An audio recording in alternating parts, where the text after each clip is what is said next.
Good afternoon, everybody. Tim Smith here, 24th of May. I'm really enthusiastic about this issue, this edition of Paddle Shanties. I've just come off the Zoom call a little while ago with two lovely ladies, Katherine and Kimberley from Wellness Warriors, Boston, Massachusetts. Their enthusiasm, it's amazing. Energy, enthusiasm for the sport of dragon boating and what that has brought to themselves and their community is infectious. It's such a privilege doing these interviews, and I'm so pleased to do this ACS special, if you like. Anyway, Katherine and Kim, they're up first. Take the time to listen to this because this really is important stuff. Up next is going to be Mary Milne from down south, England, close association, founding member of Pink Champagne and more recently Bourne Water Dragons. And then last but certainly not least, Deryn and Bron from the Wave Walkers in London. 2.5 hours of discussion, hopefully more me listening than speaking. You know, I like to talk, but it's absolutely fantastic. People say in racing, well, I say in racing, you know, it's often about the cake rather than just the icing being the medals. Not everyone can win medals, if you think about it. But here, this little presentation for you, it's both the icing and the cake. It really is entertaining, engaging, enthralling, and I've had a real pleasure doing the interviews, and I hope you have a pleasure listening to them. Enjoy, stay safe. Thank you. Okay, good afternoon, ladies and gentlemen. This is Paddle Shanties. I think this is going to be number 4, and I'm very, very pleased and very proud actually to welcome two ladies from Wellness Warriors in Boston, Massachusetts, all the way across the Atlantic, and it's Katherine and Kimberley. Ladies, good morning to you. Good afternoon here. Would you, just to start off, we've been chatting for a few minutes. Introduce yourself. So, Katherine, you go first, just because you happen to be there, and Kimberley. Hi, I'm Kathleen Schneid. I'm the current president of Wellness Warriors, and we're having an interesting season this year since we haven't been able to get on the water, but committed to keeping the team together regardless. So it's a terrific group to be working with. So, and you've been involved how long? I joined the team in 2012. Wow. I just finished chemotherapy. I had cancer in 2011, and then did chemo. I had a weird cancer called ampullary cancer, which is in the set of pancreatic cancer. Yeah, they're in that family. Very lucky, had monster operation, had a bunch of chemo, and then I joined the team. I was very weak. I had lost 30 pounds throughout the surgery. I had been a little bit athletic before. I'd done some sprint triathlons, that kind of thing. Right. But I was not in good shape when I joined the team. And I have to say, I completely recovered my sense of self by being on this team. We'll come on to that. I'm just going, before we go on to Kimberley, I'm just going to mention something to you. One thing I've found talking to ACS teams, and I coach an ACS team in the south of England as well, and we'll talk about that in a little while, is when people describe the cancer they've experienced, hear me right when I say this, they talk about it in an enthusiastic way, and they're not talking about the cancer in enthusiastic. What they're talking about is the fact that nobody asked for this condition, but having had this condition, this has presented this fantastic opportunity. You see what I mean? So the enthusiasm, it's amazing. The enthusiasm gets transferred onto so people say, and I'm not sure this is true, well, it is true, but people say every adversity carries the seeds of an equivalent advantage. And that's what I mean. Yeah, you don't ask for it, but having been presented with it, then you not just make the most of it, you actually thrive. It's amazing. Anyway, let's come back to that. Kimberley, good afternoon to you. You're down there at the moment, but I think you'll move around. I'm at the top of my corner here. Right. So good morning from this side of the Atlantic. Yep, I'm Kim Dini. I've been on the team since 2014. Was my first season. I didn't know a soul on the team. I didn't know what dragon boating was. Like Kathleen, I had a very unusual cancer. I had cancer of the appendix, which is not common. And so there was no support group for me, really. That didn't meet. It was a full year before I met a human with the same diagnosis. Yeah. So I found the team a couple years after my diagnosis. I was looking for some kind of group activity. I was healthy by then, but just something that kind of put me together with other survivors in a healthy way, and found this online and said, okay, I have no idea what this is. And I showed up at the boathouse and was like, oh, that's what a dragon boat is. And I was hooked from the first practice. It was awesome. I mean, having not heard of your team, scandalous though that is, up until a few days ago, when you look it up, I mean, as I was saying to Katherine before you came on, you get it's a really good website, and you get the feeling when you see it's a vibrant, lively team. There's a nice video, and you think, wow. And I think, well, this is I want to come. I want to come to Boston and paddle right now. It's that sort of thing. So it really is. But I gather it goes back further than that. I mean, I was reading some of your history, and I appreciate. Was it Peter Lou set it up in 2003, and he sadly passed away this year. Yeah. So a sad situation there. But can you tell us something about the origins of it that you know from way back then?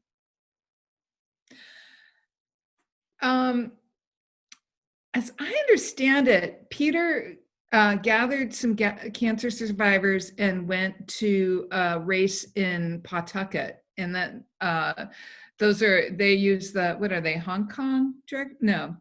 It's the Taiwan boats. The Taiwan boats. So the giant dragon boats. Right. And he got prize money from that race and used it to start our team, basically. Oh, wow. Okay. Yeah. Okay. And the team had a sponsor. I brought up the history here so I could look that up. They were sponsored by the wellness. Yeah. They're sponsored by the wellness community. Yeah, and it was in 2004 when he got the money. So it was a breast cancer survivor race, but he was a survivor of a different cancer, and he decided to make it an all cancer survivor team. First one in the area, actually. And then it's just grown from there. I think they had like just a handful of people. 5, 8 people would show up and do what they could. And then over the years, it's just grown and grown. And there are now a couple of other ACS teams in Massachusetts, in fact, which we're really excited about. And we've been working really hard to promote the idea of ACS. Hope at some point to have our own ACS festival, in fact. Because part of this is promoting. Because, like I say, ACS paddling in the UK and in Europe. I mean, as far as I know, Wave Walkers, which started off BCS and BCS support and sort of organically moved towards ACS, and Pink Champagne, which Mary was involved in, and then she's decided because she was in cancer care as a specialist, then in strategic health, and it was really fundamental, the fact that she was a senior in strategic health in South Dorset on the south coast of England. So she was basically able to recruit the right people and keep the message going out there, where without that strategic top cover, then in other areas, certainly BC teams have had some difficulty. But it's a small, I think the category in terms of just racing is supposed to be ACS stroke BCS, but there's very, very few ACS teams. So yeah, it's a challenge too. I think there are some festivals that will allow an ACS team if it's all women. Right. Right. And you can understand that, right? I mean, yeah. So it's challenging. We have 2 men, Kim, 3 men on our team who are survivors. 2. Yeah, 2 or 3. Yeah. So we don't have many. And, we love our male survivors. It does, in a way, put us at a disadvantage sometimes because we can't enter a women's race, for instance. Yeah. That's interesting you say that, because that's when I say they're I wouldn't say the British teams are struggling. They're sort of fledgling, getting going anyway. But they are. Well, they are struggling a little bit to get men involved, and a part of this is having coached breast cancer teams as well in different countries. In fact, the only place I know, and I'll just mention this and jump back to it, where breast cancer teams are thriving absolutely is Israel. Now, in Israel, bearing in mind that the society is mobilised because of the political situation, but there's a lady there called Orit in northern Israel, so Lake Tiberias, Lake Galilee, in Kinneret, and they have, I think it's this way around, 160 members and 200 members waiting to join. But when you think, oh my gosh, I went over there, but I should be there now doing a training camp, but it hasn't quite, obviously, it hasn't come off. And they're lovely ladies, and of course, everyone has been in the military because of the nature of society. Yeah. So people are mobilised to do things, and also in that area, there's a thriving water sports centre, but not too many other sporting opportunities. So it creates the climate where people gravitate towards it. Whereas I also do some stuff in Cyprus, which is half an hour's flight away, and they're all sort of laid back and blah blah, and it's different because they're a different sort of society, and they're wondering why can't we attract people here? Because there's more opportunity in Cyprus, so people do other things. Right. So now I'll jump back. Sorry, it should be you talking. Now, what I've seen from breast cancer teams is one of the great successes of breast cancer teams is the average ladies are more prepared, not always, more prepared to get together and discuss and just confide, maybe not as a group, but it creates that situation where lots of men in the UK and probably elsewhere as well are more inclined to suffer in silence and not share those issues. Of course, that would mean that they wouldn't necessarily come forward to join a team. Mm-hmm. So how have you? Yeah, I can see that being part of it. I mean, we always have to remind ourselves that first and foremost, we're a support group, right? Above everything else. I mean, so the paddling is obviously a huge part of what we do, but I think some of it is we have different levels of interest. So we have people that never miss a practice, will never miss a practice, will race every race. And then we have people that come casually because it is that support group. So I think, we have different levels of interest, first of all. And then, but I would agree. I mean, I think we do, half the team is probably breast cancer survivors. So a lot of it is word of mouth, right? When we talk about it to our friends, as somebody gets diagnosed and you reach out and say, do you want to be a part of this club? A lot of people are breast cancer survivors. They're bringing on other breast cancer survivors. So we tend to track towards women anyway in probably our recruiting. The funny thing about what you said, though, is that I find we don't talk about cancer a lot, right? I mean, it's a weird thing. I had a family member once say, well, is it depressing to be on a team full of cancer survivors? You talk about cancer all day. We rarely, if ever, talk about it. Yeah. So it's funny because we are a support group. I think we are more open probably as women than men to talk about it. Yeah. But there's not a lot of, kind of talk. I think to me, it's more about understanding. If I have a scan or, years later, I'm fine. But if I have, I don't know, is that a recurrence? People just get it. I don't have to explain a lot to them. But yeah, I think generally women are probably more open to men to being part of that kind of environment. I think you've touched on a really important issue there because talking to two ladies from Wave Walkers yesterday, day before, they were the same as you. They were saying we're a forward-looking, forward-thinking team, but we are aware that we are occasionally creating the situation where people can either discuss things if they want to discuss, and very often they'll make the connection. So I'll make a connection with Kim or Katherine, and we may have a coffee. But I wonder if that perception. I don't know. I'm just talking. It's over here, off the top of my head. I hope that translates, but because sometimes I say things and they don't translate into the US at all. But do you know what I mean? Just a shot in the dark. I wonder if the perception that people would come to an ACS or a BC group and just be talking, I wonder if that actually puts people off. I don't know. I'm just thinking about. I don't know. It's just. I suppose if I had a condition and I thought people would just be talking about that. Now, clearly that's not the case with you, but I'm just thinking about the British side of things and why they've not been as successful as they hope about getting the word out to men. I don't know. I'm just wondering if that's did you ever experience anything like that, or?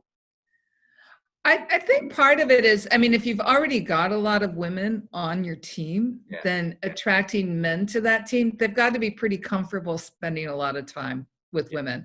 Like if we got more men, then I think we would attract more men. So the ones that we have are particularly comfortable with being in a group of women. So inevitably a coach will be like, now listen, ladies, and there'll be 2 men on the boat, and they're perfectly fine with it. Exactly. I've got to say, from a coaching perspective, it depends on what sort of coach you are. If you're, I mean, there's different ways of coaching, and if your coaching style is that, it's like the difference between a film star and an actor.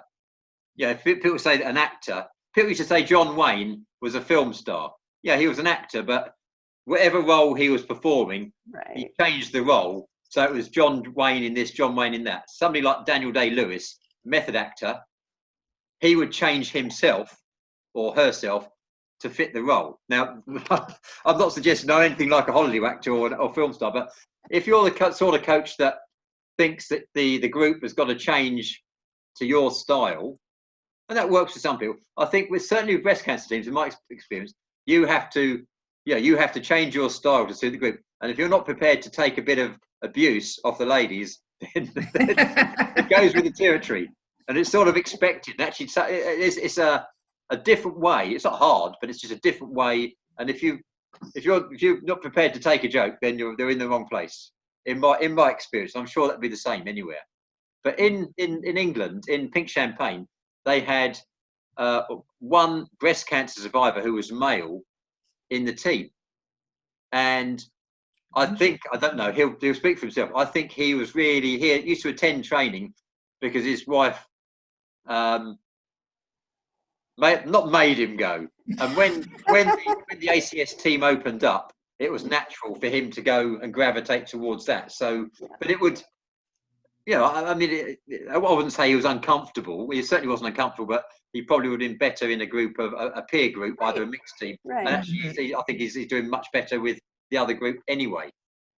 Mm-hmm. But it's, sorry, I interrupted you there, Kathleen. You were talking about just getting men involved and just the Yeah. I mean, maybe we need to strategize about. We haven't made a concerted effort, and maybe we could make more of an effort, because it would be great. I think it's a different dynamic in a mixed boat. Like it's really interesting when we've gone to races with a boat of all women, and how that feels. It's just different dynamics, but we haven't really figured it out. We haven't. But I suppose any team, whether you have a designation or not, then you sort of go where the members want to go, really, don't you? I suppose, maybe.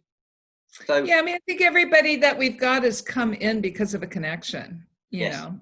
So a friend invites a friend, and maybe we just know more women cancer survivors. Yeah. A lot of, and women will connect with each other more around those things, even though as a team we don't tend to talk about our cancers much. But I think, if you know somebody who's had cancer, you reach out and talk to them individually. Men can be a bit more reticent. I think it just goes with the territory. Not always, but the other thing you've touched on there that comes across very strong. Now, like I say, I'm a retired police officer. Yes, I'm a coach. I get to travel around, but it's more of a labour of love. So I think if I was doing this as a true commercial venture, you cover your costs and stuff and that sort of thing. And I do a certain amount of a small amount of advertising on Facebook. So I run lots of training sessions, and it's fantastic. And I'll put something out on Facebook, and it's flyers and stuff. But whatever I'm advertising, what really when I say sell something, what really promotes something, is not any amount of Facebook posts I send. It's word of mouth. That is really the thing that, if Kimberley not buys in, but if Kimberley has come along, seen something, or taking part in a session, then that's far more powerful to promote it. Now, whether I'm promoting a business or we're promoting a team, so that is the most powerful I've had people come along saying, now I've come to your session, I'm going to recommend it. I mean, fantastic. It's just the way it goes. That the power of word of mouth. So how has that sort of assisted in developing the growth of the team? I mean, it sounds to me like it's been a very strong point for you. Yes, or? Yeah, I think a lot of the people, as Kathleen said, have come from word of mouth. I mean, I'm one of the few people I think that showed up and didn't know another soul. You find we get new people who say, "Oh, how did you find out about the team?" "Oh, well, I was part of the Live Strong at the Y and met so-and-so and part of that group," or people met at the gym, or people met in a doctor's office and just, or I think lately we've been trying harder to up our recruitment and figure out how to do it kind of with a lot more thought and a lot more intention than had happened before, which was always word of mouth. Yeah. Now we're going to, and I think this has been done for a while before, but we're trying to expand it to go to different survivorship groups, and kind of expand that to just get the word out to people. But again, when it comes to finding men are less likely to join those groups. Yeah. Yes. But we should think through our strategy, I think, about that, because it would be nice to have more men. Right. We want it to be, ultimately, we want it to be a group where all cancer survivors have a home, right? And that really means all of them. So trying to attract then is something that we've talked about a lot and trying to figure that out. Yeah, if you figure it out, let us know, because we haven't figured it out. I mean, it's when I say it's a universal issue rather than a problem. I mean, in the UK, I often think that there's lots of reasons why breast cancer paddling is very popular, apart from the more inclination with ladies to sort of get together and share, but also certainly from the charities point of view, there's nobody I've ever heard of is against breast cancer paddling, but you'd almost be against motherhood. It's that sort of strong connection, right? So you see what I mean. So I can see how that can get traction. But if you look at other cancers in the UK, for example, prostate cancer, so they do Movember. I mean, it's a fairly universal thing. So we all grow a moustache in November. Yeah.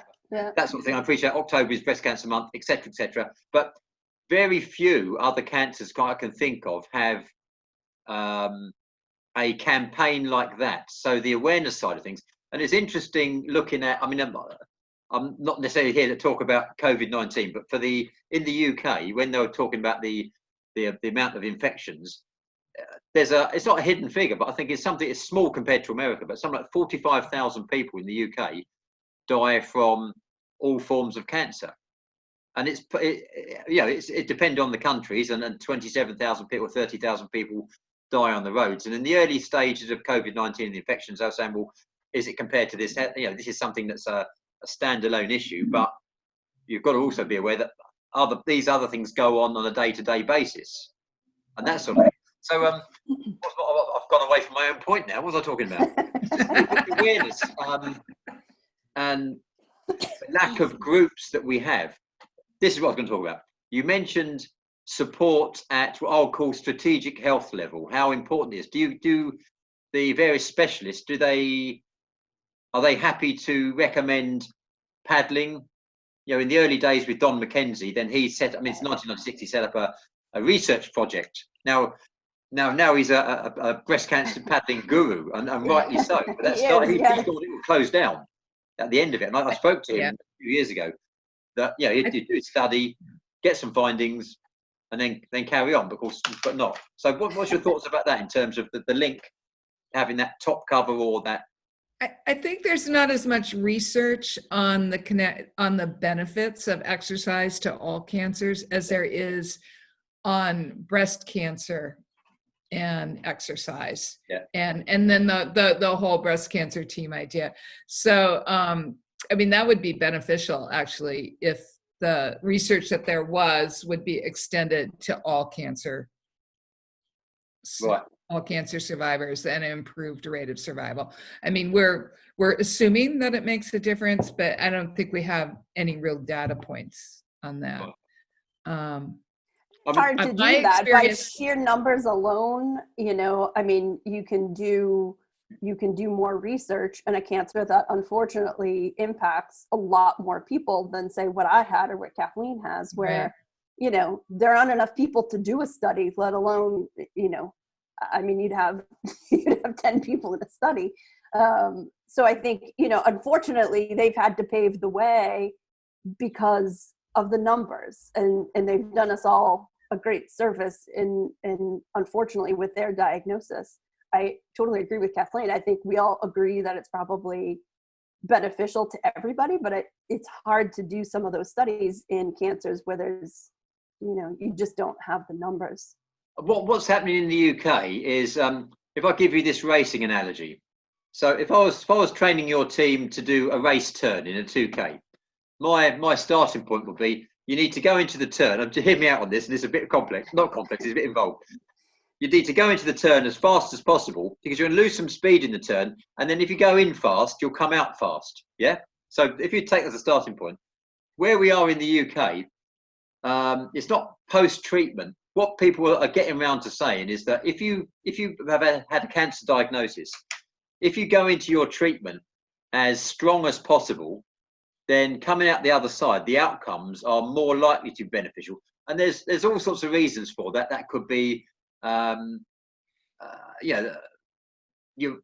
strategically, people want to reduce the amount of money they're spending on cancer care and this sort of stuff. But for the individuals, and it tends to be more strength and conditioning and gym stuff, sort of muscle mass, that sort of thing, as opposed to aerobic training.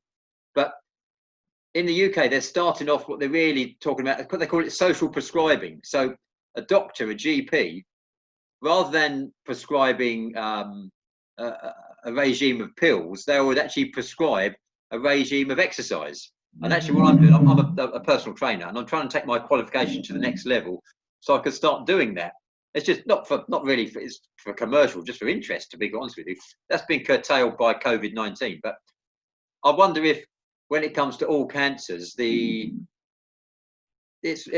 may be getting people involved before that, just after diagnosis, and then picking them up after treatment as well. And all this area, that because normally most survivor teams are post-treatment, aren't they? I think. Have you some people who are in treatment actually now? Oh, right. Okay. Yeah, we do. So how do you tend to pick up? Do you pick up referrals? I mean, how does it work? I appreciate the word of mouth side of things, but are there specialists from different cancers who are recommending you as such?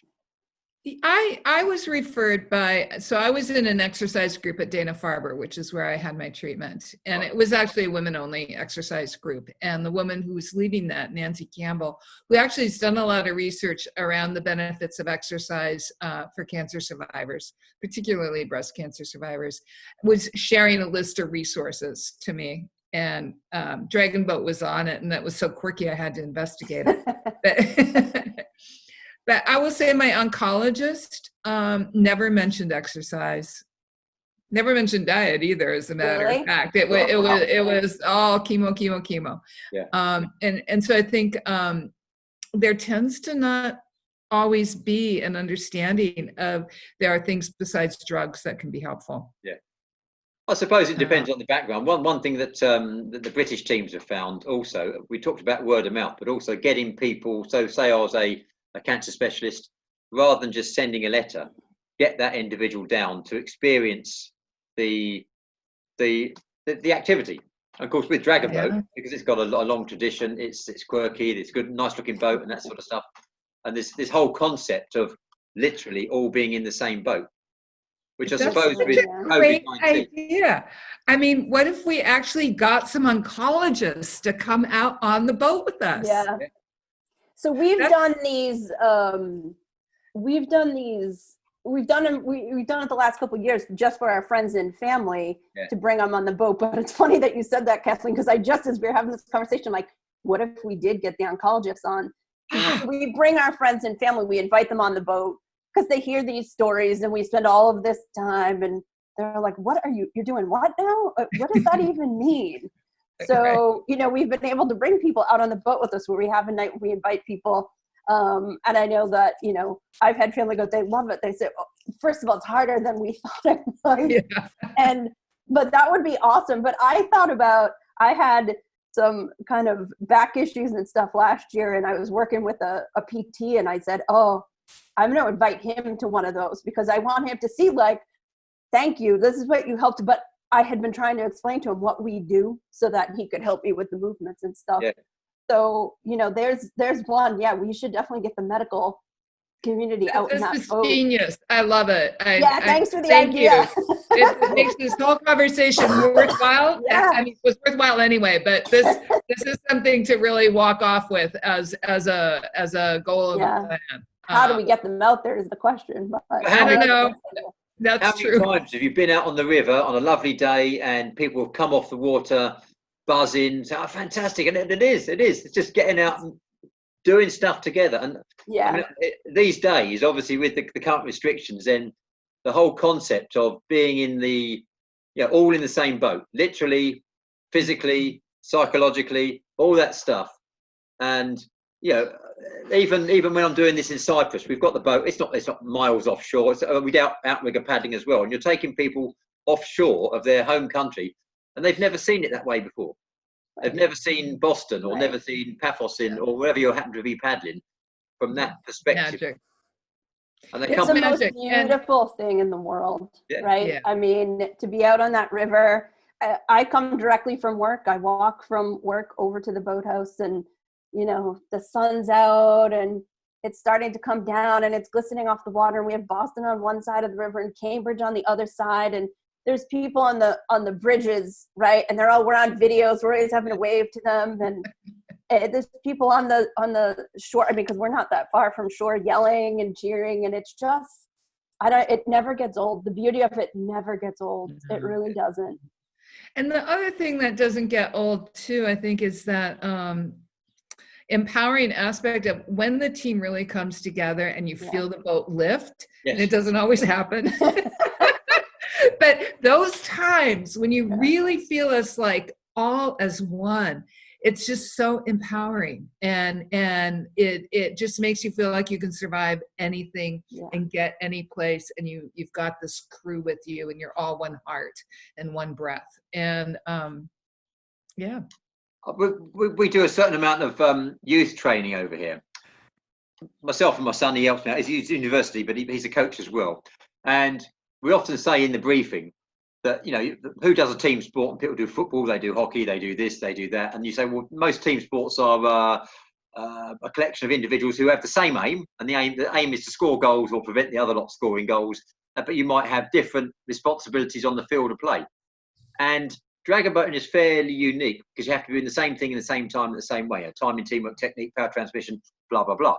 But pure team sport. And I'm all sure all teams will have maybe a really good star performer. But if you take the star performer or out of the team will still perform to a certain level. If you have somebody who's the opposite of a star performer, yes, they can disrupt the thing. But it really does need everybody doing their thing. Now, I've got to ask you a question. Ask everyone this question. Where is the engine room of a dragon boat? Oh. I'm in it. Right. Okay, Kathleen, where is it? Like, I feel like it's 4, 5, 6, 7, those rows. Okay. The best art, I mean, from a coaching point of view, and this is, as far as I'm concerned, the engine room starts at the dragon's nose and finishes at the dragon's tail. Very good. Because if the steerer, drummer cocks, if that was a trick question. Yeah, it's my only trick question, and it's interesting because people talk. They say that, and the other best answer. It was a friend of mine in Hong Kong. I did some coaching in Hong Kong, and I said to him, he's a big, strong lad anyway. I said to him, "Where's the engine room?" He says, "Where I'm sitting." And that's a great answer as well. And that's actually because it's true that obviously then you put certain people in certain parts of the boat for various, but that's my philosophy. I'm not sure it's a philosophy, but that's my take on it. You know, everybody contributes. I love it. We should steal that. I think so. We struggle with that sometimes, I think, because, you know, there's a lot of this stuff that's published, and, you know, you see people in a certain way for a certain reason. And we find that there are people who have this perception that they're in a bad section of the boat. And we can't do it without everyone, you know? So maybe that's the new theme, you know? Yeah. 1 to 10 is the engine room, right? I love it. Yeah, very often, and it's interesting. And it's one of the reasons I enjoy coaching in America. Not always, but my experience is that the coaches, rightly so, maybe hopefully have got some increased knowledge. And I think maybe the style here, certainly that I do, is more. I like people to understand. If I say to them, "Well, we'd like to do this," we haven't got loads of time to discuss it, but I like to understand why I'm asking them to go hard. So I don't personally agree with the idea of no pain, no gain. I do agree with the idea of pain with a purpose. So if there's a reason why we're asking you to exert yourself, then I'm not going to send you a thesis to read for 3 days. But if you understand why we're doing it.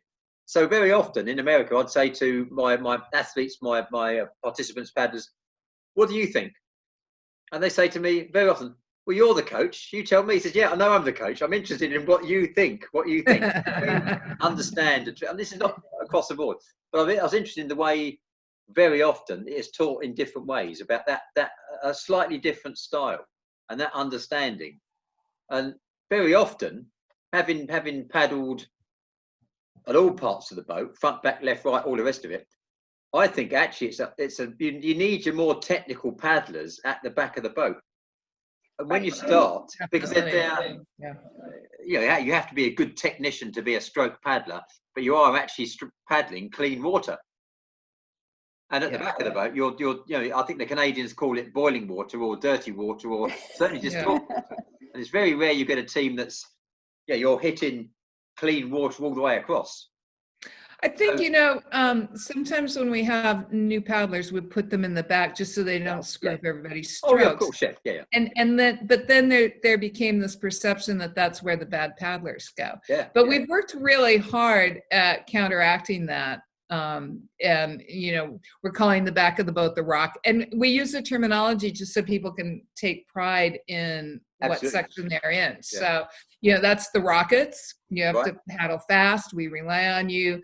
The engine room, it is where all the bigger people go. I mean, for one thing, short people can't reach. It's just a fact. I'm 5'10". I love to stroke, but really, I'm probably better suited in the engine room just for height alone. So, and then the timing group, at the front, that we're trying to push what each section of the boat uniquely brings and how important they are.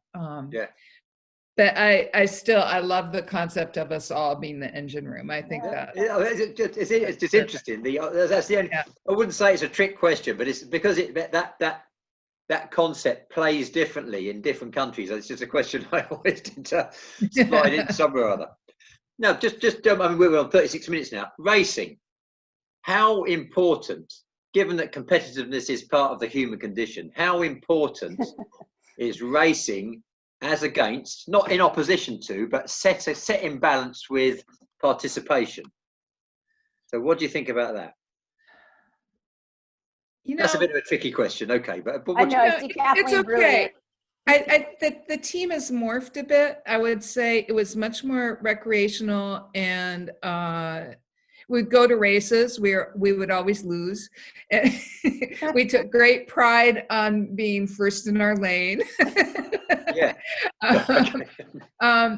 And then we, a few years ago, some people really started getting pretty serious about paddling and saying, well, could we be more competitive? Could we branch? Could we be partly recreational, partly competitive? So we started morphing in that direction. Join in whatever capacity you want, but if you want a competitive experience, these are the requirements. You have to work out this much, you have blah, blah, blah, blah, blah, blah.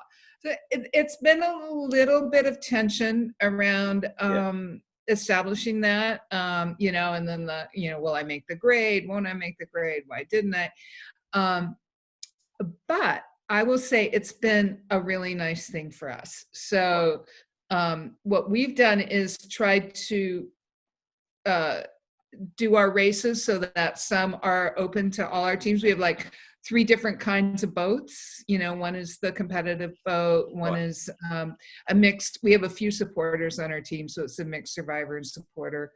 And then what's the other one, Kim? I can't remember. But anyway, with three different tiers, and the only one that you really have to compete to be on is the racing boat. And we only go to maybe 2-3 races with that boat a year, so that we're not overly privileging that group.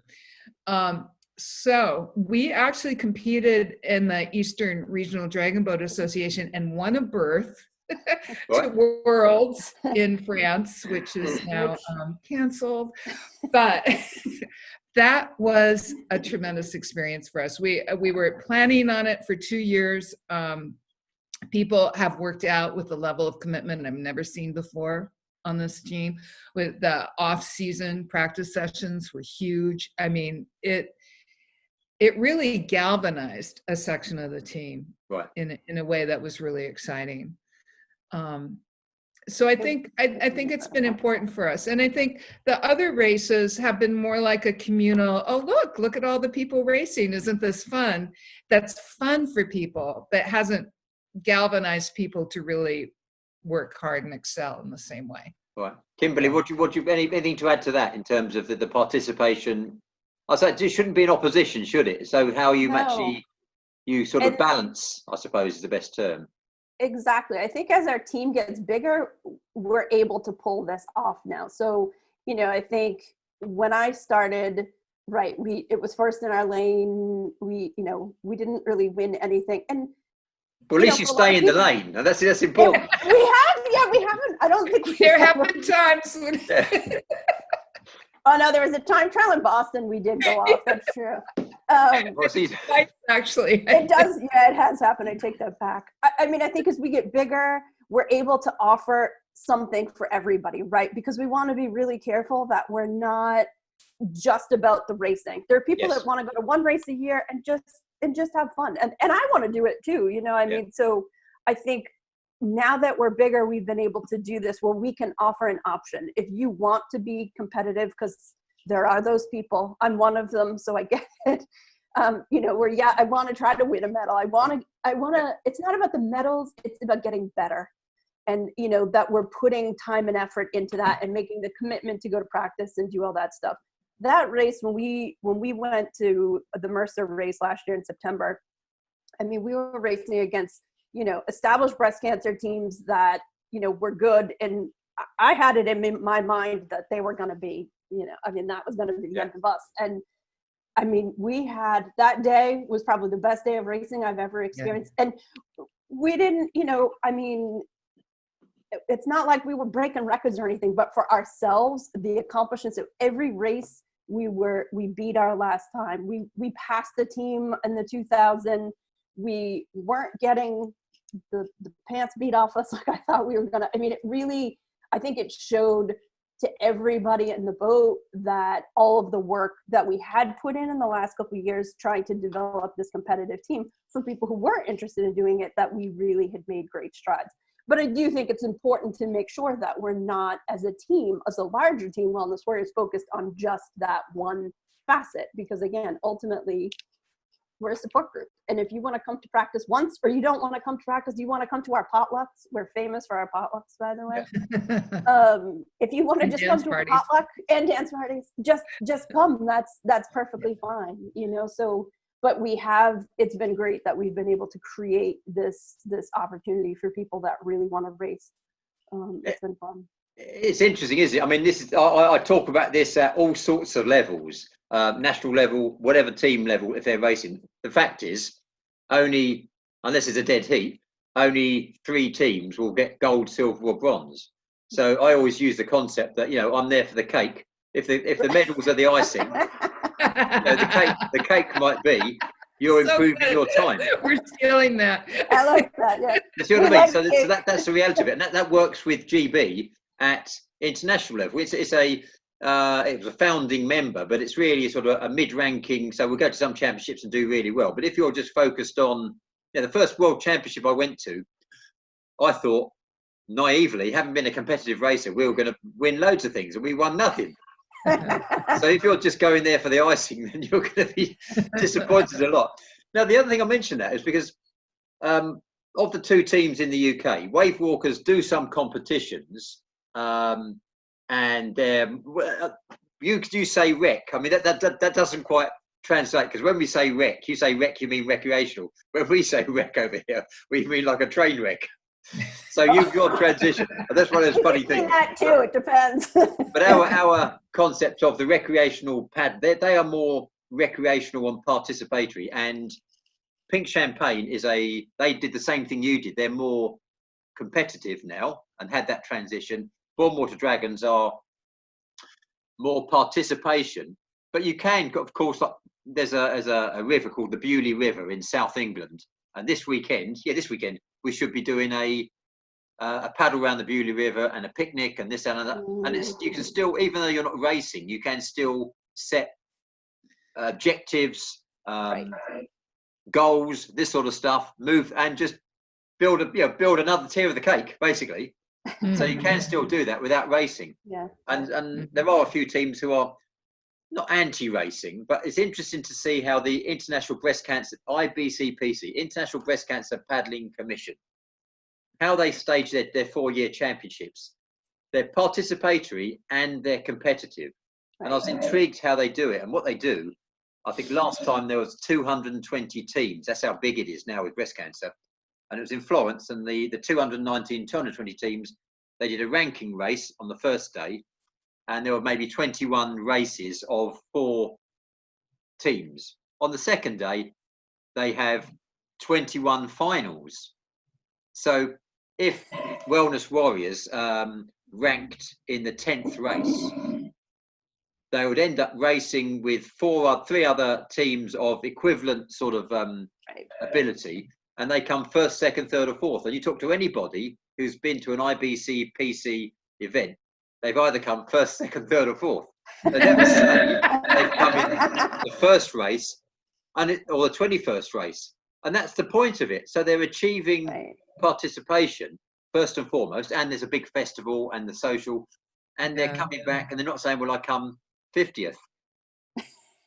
or I won, I came first in my lane. So it's interesting how they've managed to get that really simple and brilliant, frankly, formula or balance between the two. And it's just interesting. I'm just interested in how because it seems to be an issue, as you say, about, not an issue, managing that participation and competitiveness, and whether one detracts from the other, especially when you're starting. But yeah, okay. Any other? I mean, I like that analogy personally, the cake analogy, because you're just building more tiers of cakes, and the bigger you are, but you still you can only have so much icing on the cake. Okay. I'm curious. Are your teams practicing? I mean, that's one question. I've just done I've called it Future Water. Actually, I did the first internet discussion yesterday about managing the return to new normality. I used to work in the police in contingency planning as well, and on the internet there's a few, not lots, teams. There's one in Holland, and I forgot the name of the place. Gorinchen in Holland, South Holland. They're paddling in dragon boats, only 4 or 5 or whatever. And there's another team, in fact, Pink Lionesses in Israel. Now, what's interesting is these are sparsely populated areas. And if you live, say, Boston, Massachusetts was a sparsely populated area, and the incidence of infection was very low, and it's quite a closed community. Now, I'm not an epidemiologist. Then you might argue that actually it's quite safe to put lots of people in a dragon boat. Whereas if you're in the middle of LA County, Santa Fe, where Nathan's training, and there's lots of incidents of, you see what I mean? So it's the fact that you can get out of a dragon boat in one location doesn't mean you can do somewhere else. Yeah. And so what we're just starting. Sorry, Katherine, I interrupted you there. No, we've been struggling to think about what this means for us. And I'm feeling like it's unlikely we'll be on the water this season. Most people, or at the most, maybe we can get out once or twice. But I feel very cautious about it. We have a lot of people who are high risk. Absolutely. Boston's a hot spot. I actually think our members are all extremely careful, and also a lot of our members are not working. So I think there's less exposure. But that said, I mean, as leadership of this team, I wouldn't want to set up an option that's risky for people. So, because you're going to be, I would imagine most people will be immunodepressed anyway, to a certain extent, over and above anything else. But it's like I say, what we're in the forum I'm setting up, and I'm going to expand it for anybody who's interested. So it's not going to be just coaches, necessarily just managers. What I want to do, yesterday we had a forum. We had a general practitioner, a doctor who was in Donegal in Ireland. We had a few engineers, somebody who is a healthcare professional, different ideas. Because I think if you refine the topic just to, I mean, coaches know about coaching. They may or may not know about physiology, anatomy, epidemiology, and the other stuff. And there's a study from somebody, I've forgotten his name, who's an airflow scientist in Holland and Belgium. And he's done a study on airflow, people moving through air. It's not an epidemiological or viral load spread or anything like that. It's just ideas, masks. Should we wear masks? Just to get some stuff out there. That's all it is. But I don't think it's going to be likely people will be in dragon boats, because when you think about it, the blessing of dragon boating is that everyone's in the same boat. You're not just in somebody's personal space, you're in intimate space. But when you're talking about the possibility of infection, that's a curse as well. So how we manage it, I think it's just those early steps to say, well, let's start talking about it, see what other people are doing, and together we're going to come up with a solution. Because the amount of ideas, I mean, some ideas will be fanciful and never work, but and what plays in Boston won't necessarily play in Stony Stratford in Middle England where I am, but there'll be some seeds of stuff, even if it's just icing on the cake. You see what I mean? Oh, that'll work here. That's what I'm thinking about. That sort of stuff. Just You're good with that metaphor. But it's the whole idea that we're socially distanced and we're discussing an issue, which is the same issue. It's a different accent in America, quite literally, but the same issue. Yeah. I think it's fantastic. The whole idea, the fact that I'm here in England, 5 hours different, and I'm talking to you in Boston. That's just amazing, isn't it? It is just amazing. Yeah, that's great. Okay. Well, that's 50 minutes. Now, I've got to say, the more I do these, I think that they work really well when you a quick introduction talk and then get involved, get into it straight away. And I think if it's too scripted, then people tend to talk to a script, don't they? Yeah, I think it's true. Now, just to finish off, Kathleen. No, let's go because you've moved around now. So, Kimberley, any final points from you? Any thoughts that you think we could have mentioned that? Because I appreciate the opportunity to talk about dragon, but I miss it. I think unfortunately for us, we were going to go to France. This was going to be a really big thing for us. And that's been disappointing. And I think now we're putting it in a different context. Right now we're having this conversation of, are we even going to be in a boat at all? Right? We're not just missing out on going to Worlds, but we're missing out on the entire season with our team. And that's disappointing. So thank you for the opportunity to get to sit and talk dragon boat for an hour. This was a lot of fun. I've got to say, it's an absolute pleasure. It really is. It's just, and I'm loving it. I'm absolutely loving it. Kathleen, any concluding points from you? Yeah, I mean, it's interesting. It's we've tried to play an important part in people's lives with this experience, and then here we are in this situation where we can't provide the thing that we've helped to make so important to so many people. So it's been a bit of a struggle. We're doing our best to reach out to all our team members and keep the spirit going. And I, like Kim, this opportunity to talk about our sport has really brightened up my day. Yeah, me too. Yeah. And I feel committed to, making sure we find a way to get back on the water safely and do this thing we love. So, okay, for my part, I want to come to Boston and I want to paddle with you people. Please come anytime. And I tell you what, apart from being a privilege talking to you, and it is a privilege, it's obvious to me that Wellness Warriors will be a great success, because what has come across in the last 45, 50 minutes is the infectious optimism and the enthusiasm that comes across. And that, if nothing else, and if we can do anything, I mean, this will go out as globally as we can make it.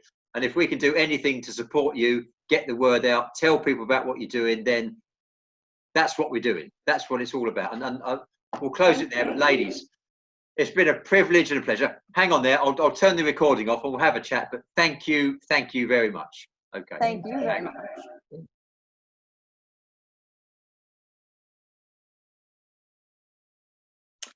Good morning, everybody.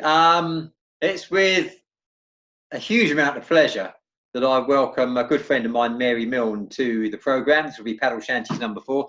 Mary Milne is fairly unique in that she was instrumental, a prime mover, in fact, in setting up the Pink Champagne Dragon Boat team down in Bournemouth, Christchurch, or the Bournemouth, Christchurch area of South Dorset. And that was some years ago. She's got a long history of working in cancer care, strategic health, and that's influenced her longing, desire, passion really to set up the Dragon Boat team to start with, but moved on in time to developing a all cancer team. And I think it was one of the first, if not the first, all cancer team in the UK. There's Wave Walkers as well. I'm not sure which one actually chronologically came first as such, but say together they are two of the, I think, only ACS teams we have.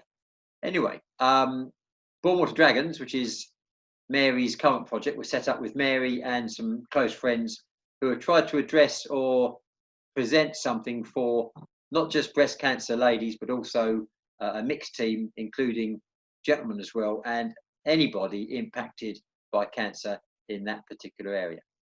Great lady to talk to, and I hope you enjoy the interview. Okay, good morning to Mary Milne, good friend of mine. Very welcome guest on Paddle Shanties. It'll be Paddle Shanties number 4, I think. Now, Mary, I've known Mary since about 2013, and you were a founder, instigator, prime mover behind the Pink Champagne Dragon Boat team, breast cancer Dragon Boat team, and more recently have also been one of a small team of people who've instigated, set in motion the Bourne Water Dragons all cancer supporters team, which is both in Christchurch, Dorset. So that particular area of the country is rich with cancer care supporting Dragon Boat teams. And of course, there's often a common denominator, and it's you. So can you tell me something about how it all came about? I mean, I know it goes back some years, but how you first got involved, and take us through the story, please. I'd be delighted to, Tim, and thank you for inviting me to contribute to your Paddle Shanties. You know, it's a long story, but it has, the origins are very similar for both being set up. And the first thing I would like to say is that I'm actually not a cancer survivor myself, so I'm not actually trying to represent cancer survivors, but just my experience of professionally having worked with cancer survivors for many years, and it being a particular interest of mine on their quality of life and so on. And then what I've gained in being alongside, very closely working with the Dragon Boat teams, both the first one and the current one. And I'll just start by kind of the background to how the first one started, because it really started from within the healthcare setting. And that is interesting from a recruitment point of view, because it positively contributed towards it. I was a project manager for a project looking at quality of life for women who had breast cancer, and in particular who were on hormone therapy.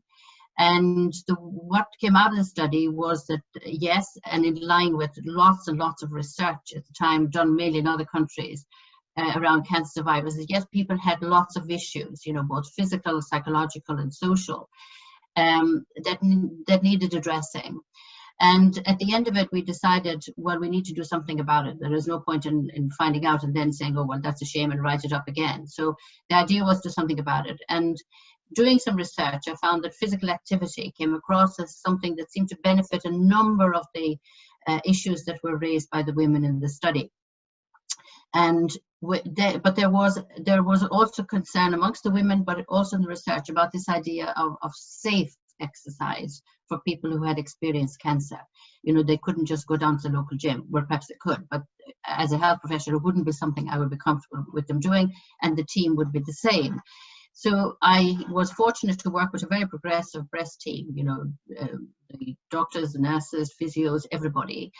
And they were very much on board with helping and looking at this. And we were very fortunate that across the road from us, we had a sports center. Yeah. And there was 2 or 3 people there, but one in particular who immediately offered to assist. And the idea was to set up a 3-month program, physical activity program, to assess the impact that would have. You know, there was just for the benefit of other people who might be in the same situation, there was no funding. So there was the whole issue of how do we do this? And we were very lucky that a gentleman called Lane was really good and found ways and means. And so we got a 3-month study. And we were also very fortunate. So many things seemed to come together that the same centre had some expertise in offering physical activity to people who had medical conditions. But in their case, it was actually mainly cardiac and diabetes and so on. So that was quite unique. And they were all very, very supportive. So we set up the 3-month program. And then at the end of it, people did describe feeling benefit. And then at the end of it, we wanted them to carry on with physical activity. So we looked at what we could possibly offer. And again, Lane had lots of contacts. So he found somebody who did Tai Chi, Pilates, yoga, a whole range of things. And we set up a half-day taster session where people could try out all these different activities. But I had also heard about dragon boating through an article written by an Irish journalist whose sister either lived in Canada or Australia, I couldn't remember. And she described how much her sister enjoyed this experience. So doing research, discovered about the Canadian team. I made contact with them, and they very kindly sent me a DVD of the experiences of some of the women. And so that morning, we also showed the DVD to the women, as well as allowing them to experience the different taster sessions. And then we asked them, well, out of all of that, what would you like to try? And there was this overwhelming clamor for dragon boating, right, which was both exciting, slightly surprising. The problem was there was no dragon boat team anywhere in the South Coast. So we were starting out from a very unfortunate position. But again, by chance, I seen that in the local paper there was a water sports facility that had dragon boats for young people and so on over the summer. And Lane happened to know the lady owner and contacted her, and they were very kind and allowed us to use their boats.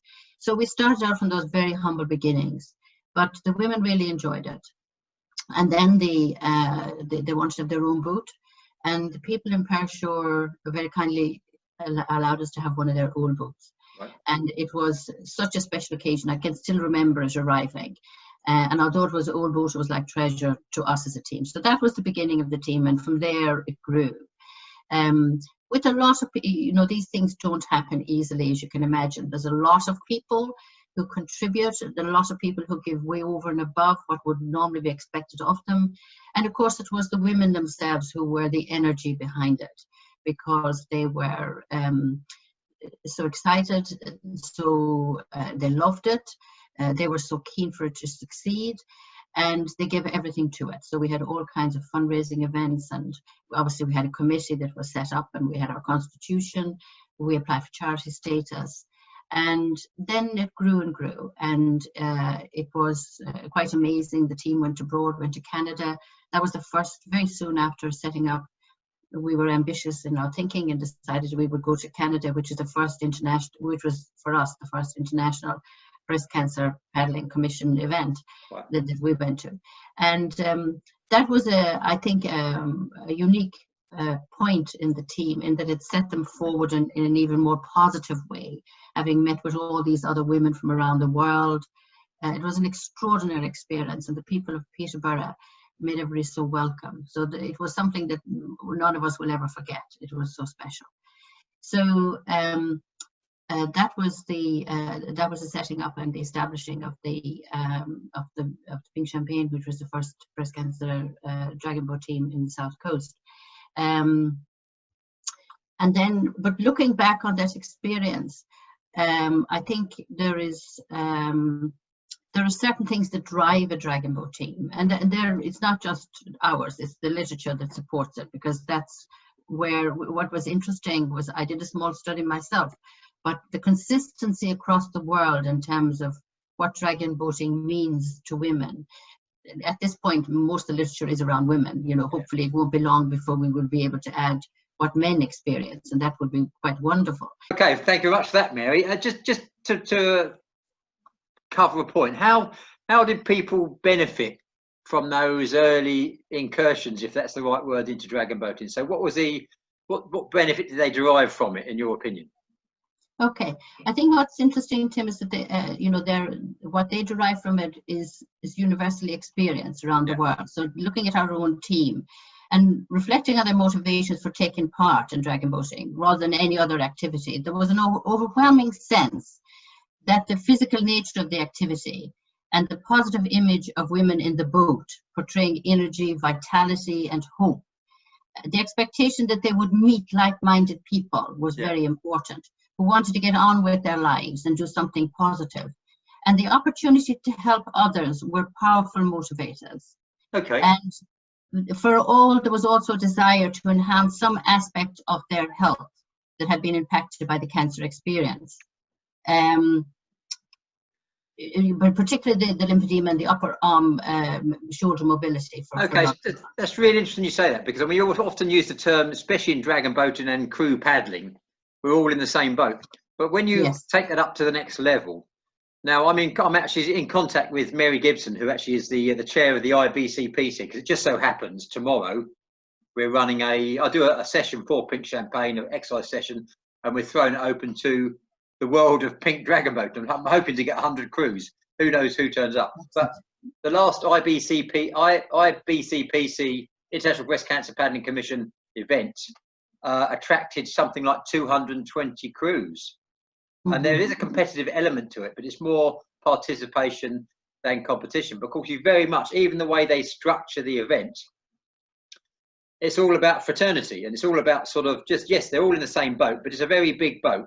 It's a very big peak boat that reaches out at least 220 crews worldwide. So I can see that how people identify and get benefit, not just from the local community of their own crew, but also the fact that they know there is a huge network across the globe, quite literally, of people doing the same thing, having the same motivations, having the same goals and objectives.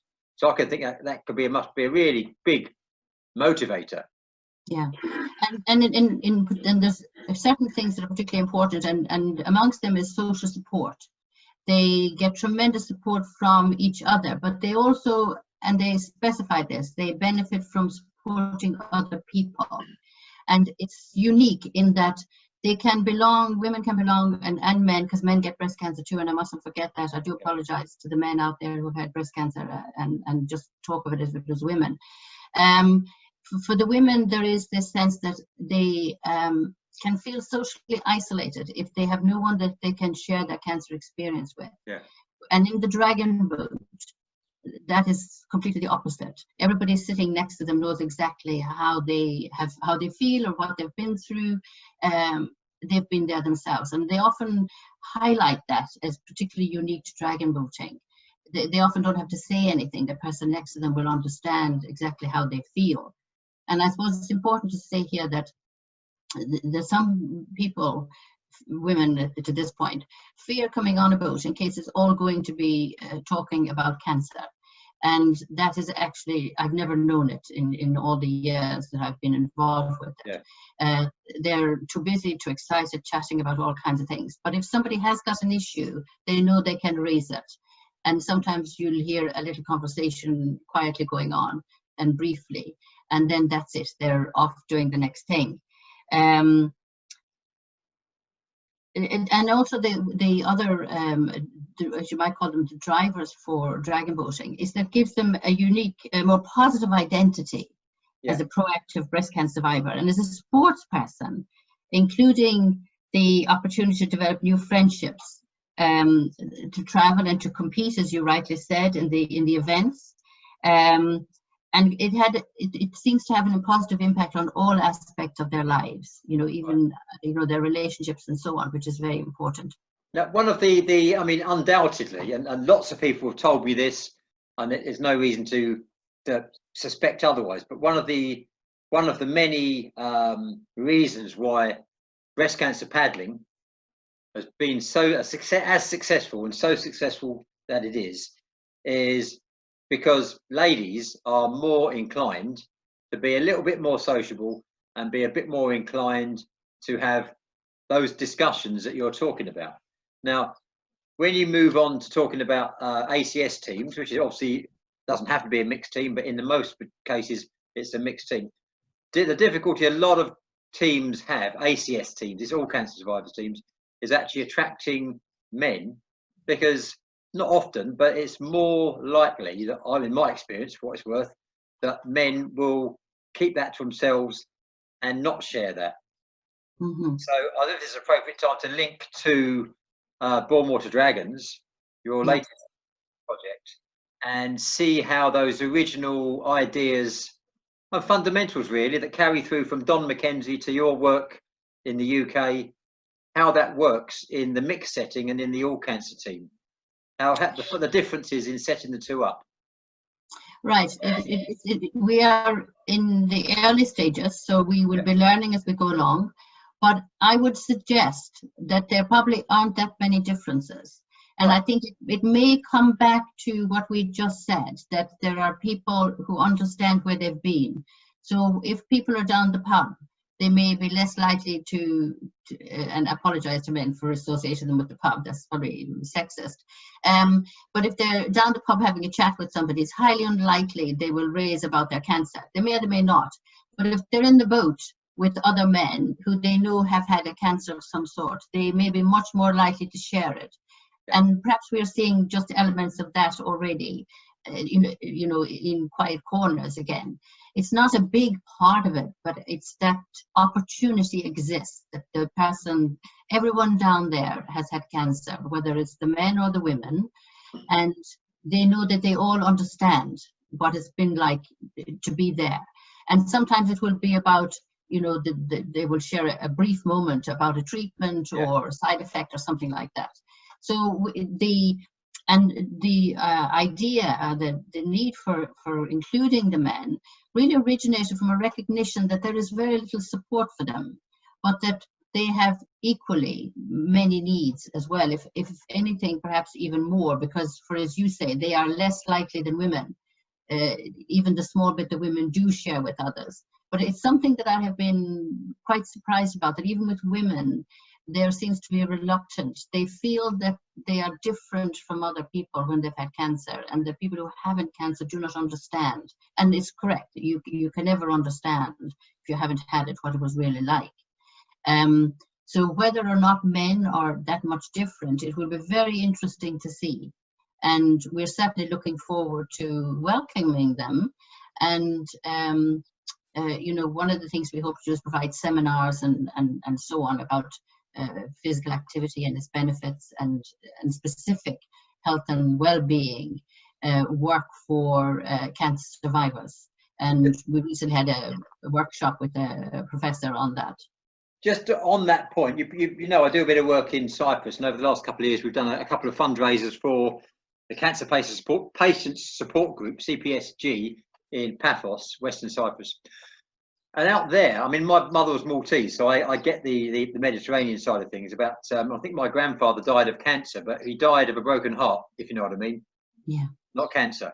Yes. You see what I mean? So that's Yes. okay. In the 50s, I never knew him, but there's a reluctance certainly out there to still discuss it, as if it's some form of stigma, some sort of social stigma, when in fact, you know, it might be in your genes, it might be completely unconnected. It might be because of something you've done in your life in terms of mesothelioma or something like that. But in the main, very much not really spoken about. It's getting better.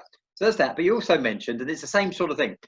You talked about, I'm not sure whether going down the pub is sexist or not, but one thing I'm hoping to do, and I don't know whether this will happen, is get a bunch of lads together and have a meeting down the pub, but do it by Zoom. So I'll be sitting there with my glass of beer or glass of wine, and I'm talking to a couple of other people about the same thing. And all we're really doing, or I'm hoping to do, is create it's not a safe working environment. It's the same thing. It's a comfortable environment where somebody can have a beer, and just share a few ideas about themselves if they're comfortable doing that, and then really talk about why it is that the average male bloke is less likely to get involved, because that's really a key area to me when you're talking about ACS teams. And it's not my mission as such, but I've noticed this talking to wave walkers, who hopefully will feature on this same broadcast. I haven't spoken to wellness warriors in the US, they've been going 12 years, but that's really a common recurring theme about getting men involved. It's interesting that there are two issues that I'd like to just touch on there. One is that I'm not sure that there aren't an awful lot of women who also could benefit, but equally are reticent. Yeah. And it's about giving people the opportunity, the right opportunity to come forward, to test the water and so on.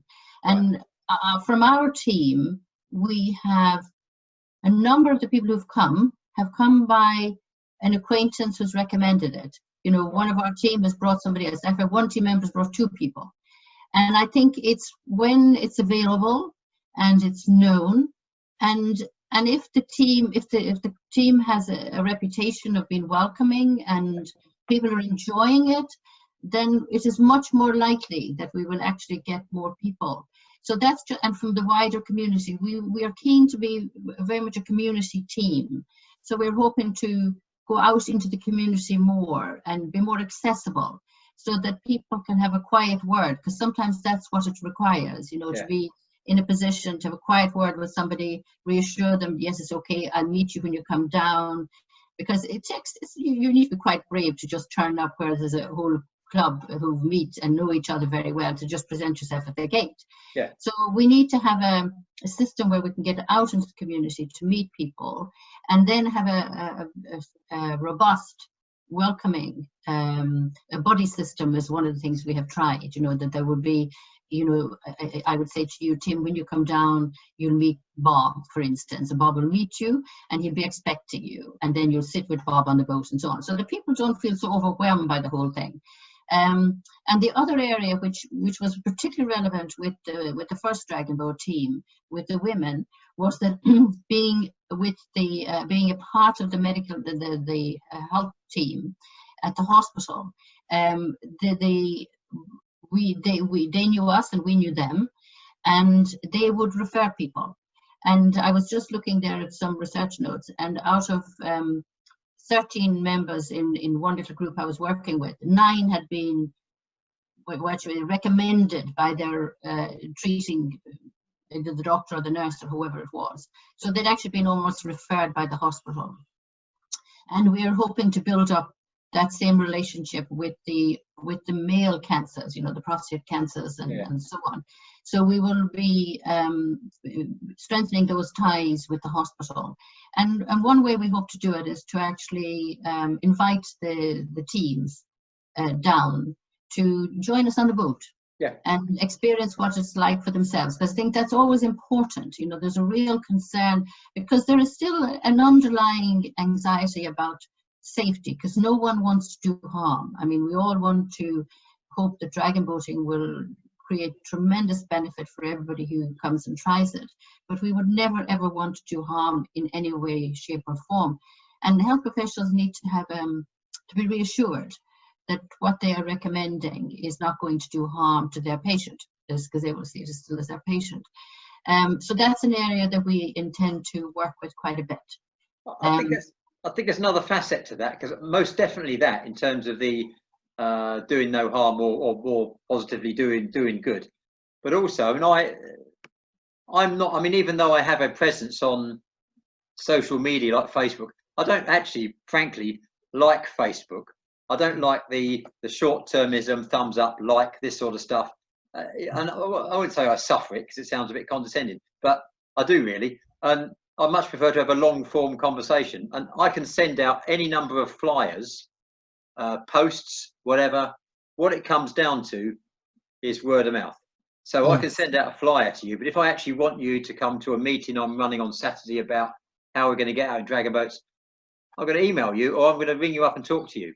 Yeah. And the other aspect of that is, I mean, from what I hear talking to different people, the referral, not just medical referral as in professional, but the anecdotal stuff, the support at strategic level in the health service, management level, is so important, because I am aware of another team further up north who didn't have that management top cover, I suppose, and they would end up putting their various leaflets in various facilities, care units, and they were being removed because there wasn't somebody sufficiently senior to say, actually, we're endorsing this.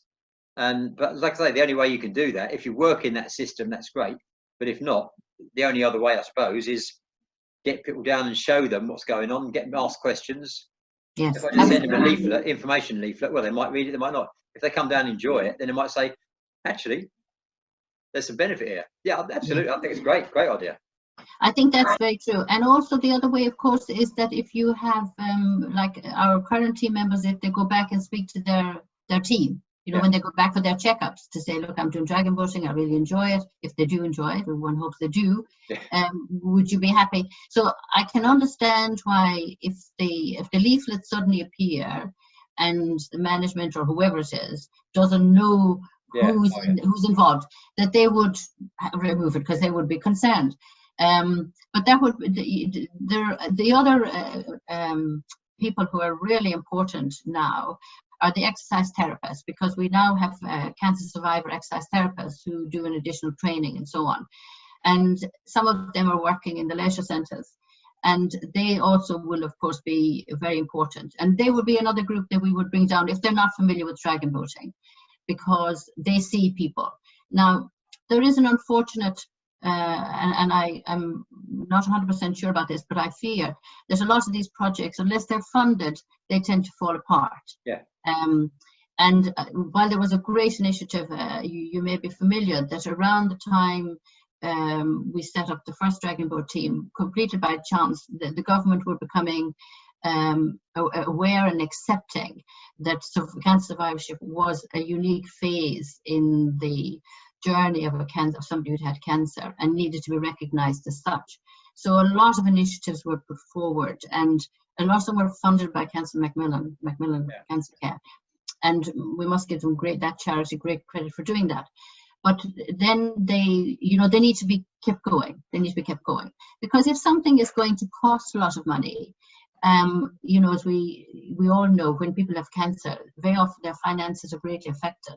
And so consequently they may not have the money, and it's something we're very aware of, that just from being members of the dragon boat team, we keep it very, very affordable.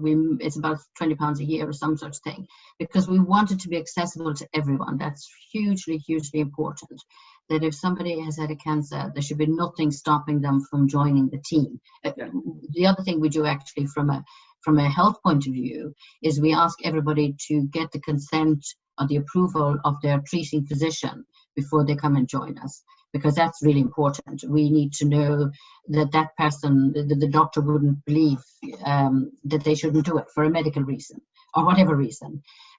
So that's important for us, because we don't ask people's medical history. It's not appropriate. We just have some questions we ask for their safety that we need to know about, but we don't ask for detail about what surgery they've had or whatever. People can volunteer what they want, but we don't ask detail. So we rely, that's a very important part of this, we rely on them speak and make a requirement actually that they speak to usually their consultant, whoever was their lead person for their treatment. Is it safe for me to do this activity? I mean, what you're talking about there is it's a Canadian standard thing. It's a standard in gyms. It's a PARQ. It's called the Physical Activity Readiness Questionnaire, and it just shares, just for the benefit of listeners and viewers, it shares the responsibility, but it highlights that, you know, if you're going to undertake something slightly new, slightly different, then you have a responsibility for your own health, welfare, safety as well. It's not a get out of jail free card or a disclaimer.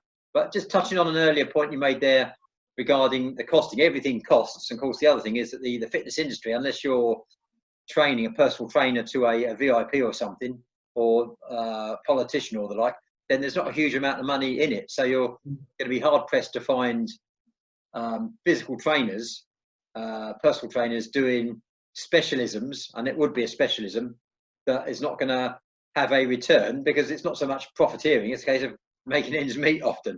And I'm a physical trainer, I'm a personal trainer. In fact, I'm doing my level 4 this year. It's been curtailed a bit because of the current restrictions, but one of the things I want to get involved in is exactly that. The most PTs, most of the cancer referrals refer to strength and conditioning, as in bulking up, building muscle mass and that sort of stuff prior to post-diagnosis, prior to treatment. But I'm thinking that there's an explicit link between that and dragon boating as well, from the community stuff, as people going into it. But like I say, that will pay its course, but that will take a bit of time to get some traction. Yes. But it's good to see it's got a foothold at the very least. So yeah, it's good. Absolutely, yes. And personally, I think it's hugely important, and I think it needs to be embedded in dragon boating for all cancer survivors. It would be, and we could never have taken that first step with the first dragon boat if we hadn't had what you might call the blessing or the endorsement or the involvement of the physical therapist at the hospital, at the leisure centre. Because in actual fact, one of the early things we did was I invited them across and met with there were two, the physical therapists came across and met up with the consultants, physios, nurses, and the whole breast team. And the idea was to explore from both sides what particular risks, knowing the surgery that most women would be having, what were the particular risks, what should be taken into consideration, was there anything they should not do, and that was extremely valuable for both sides. So we understood each other. Let me cover something else as well from the organised governing body. From I interviewed my namesake, Tim Smith. There's 2 Tim Smiths in British dragon boating. There might be more. There's Tim Smith the elder, which is me, and Tim Smith the younger, which is him. And he's a few years younger than me, and he's on the executive committee, and he's involved in all sorts of stuff and driving different agendas areas of interest. And it's great. It's good to see. And he's energetic, and it's great. He mentioned to me yesterday, we were talking about the different teams, and he wasn't aware that you existed. This is Bourne Dragons. Now, clearly the organisation knows you existed, but when you think about it, the focus of the British Dragon Boat Racing Association, the clue's in the title, it's a racing organisation. So I wouldn't say they didn't know about you. He didn't personally, because the focus of the organisation tends to be racing, either league racing, or maybe it's breast cancer but racing. It might be youth paddling but racing. It might be para dragons, para athletes racing. So I'm not on the executive committee, but my main club is Bourne Dragons, and I will be championing your cause, because I think the whole organisation, this is personal view, I think the whole organisation has become skewed towards racing, when it should really be spending some of its time building up what in America they call rec paddling. They mean recreational. Now they're not going to become, there's a difference between racing, and the distinction in the UK is what they call corporate paddling. There's a number of big corporate providers, and I suppose I'm one of those on a very small scale when I do regattas and the like. But there is an area in between where people get in boats like you do. They still have the human urge to be competitive or to achieve, but it might be, for example, next weekend we should have been on the Bewley River, paddling round, having a good time, having a picnic. Now that doesn't sound like a race, but it's still setting and achieving goals, getting people comfortably out of their comfort zone, if that's not a good sentence, but taking them out of their comfort zone within a broad safety net, paddling around, bit of coastal water, nothing too dangerous, trying, just chancing their arm, see how we get on, keeping the boat safe, bringing it back, taking them out safely, showing them a good time, bringing it back. No racing involved, but it's just as viable, just as valuable a activity in a dragon boat as getting in the race line on the World Championships and racing downhill for leather. I think that's really interesting and incredibly valuable, because I think this is the racing has been established, as you say. The International Dragon Boat Commission, so on, they describe it as participation. They don't like the word racing. They very specifically talk about participation, and that's really, really important, because it's something that I hold dear and feel very strongly about, is that in a team everyone should have the opportunity to participate, because I have seen it myself that some of the people who, in terms of skill or whatever, for a variety of reasons, would not be able to be, you wouldn't select them in the A team to be a racer. But the joy that they experience by being part of that whole environment, planning to go for a race, being with the team, making memories. Some of them had never taken part in a competition before. So a little of that is fine, and it's very good. But as you rightly say, and it's something we will certainly be looking forward to exploring with you, is alternatives to the racing, to the racing experience, where people can still have the planning, making the memories, team building. So these are all attributes that have been put towards the racing, but you can get them in other ways. And as you say, Bewley was going to be a fine example. Okay, well, I'll tell you what. I'm glad we even raised that, because I think we've just created it. We've just created a new division, the participation and the recreational paddling side of organised British dragon boating. It is so valuable. And just to touch upon what you mentioned there, the International Breast Cancer Paddling Commission, the way they organise, just for the benefit of people who don't know, their regattas, they are participatory, but they're competitive as well. And there's a really it's so simple, but it's brilliant. And what they do is there may be 219, 220 at the last event in, where was it? It was not in Florence, it was in Italy somewhere. I forgot where it was. They were Florence last time, I think. Opposite Venice, yes, Florence, yeah, opposite, or the other side of the country. And what happens is on the first day, they do it over 500 metres, they do a ranking race. So they've got 220, and they all do a race and they get a time. And based upon that ranking time, they get put into a second cohort or a series, a group of 4 for the second day's racing. But they're racing amongst their peers in terms of performance on the first day. So what happens is it's all participation, and they take part in a race on the second day, and they come first, second, third, or fourth, which sounds great, doesn't it? There's 20 or 30 races, but nobody who I've spoken to even says to me, we're in race number 1 or in race number 20. It doesn't matter. They come first, second, third, or fourth. And that's such a simple mechanism. They've achieved the participation. Obviously, there's the festival side of things as well. They've achieved the participatory side of things and a little bit of competitive stuff, but it's friendly competition as well, because everyone knows that the people in those races, they're so closely matched. It could have gone either way, and it doesn't really matter. Yeah, no, it doesn't matter. No. And the real race is a human race, the ones that gets you there. And it's fantastic. Absolutely. And that they all are enjoying it for the same reason. People love they represent not just themselves, but their team, sometimes their country. And it's just part of this whole community. But it would be wonderful to have something similar for dragon boating in UK, so that it's open to there's more opportunities rather than just the racing. Because for some people, the racing is probably a bit too much, but they would love to be part of the whole scene of participating in something. Yeah. Okay, so Mary, just a final question for you. The role of coaching, how significant do you think that is in the life or the development of of your team? Just ACS team or any team, really? For me personally, the coach, and this is something from the very beginning, 10, 12 years ago when it all started, the coaching has always been something that was incredibly important, but we struggled to find coaches because of the fact we had no teams locally. But for me, the role of the coach is multifaceted. It's challenging, but it's a uniquely vital role in any cancer survivor dragon boat team. I can't speak for the other teams because I've never been in one, but I'm sure it would apply.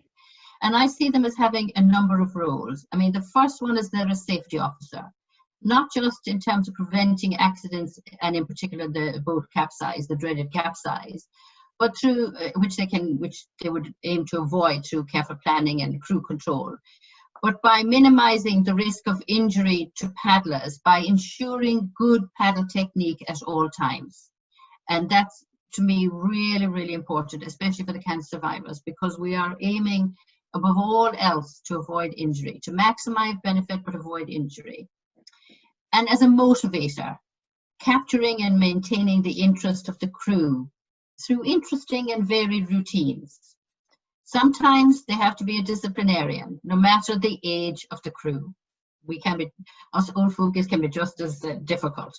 Yeah. They need to be good people managers, and they need to be sometimes an entertainer. And from my own experience and listening to crew's comments, the coaches are the lifeblood of any dragon boat team.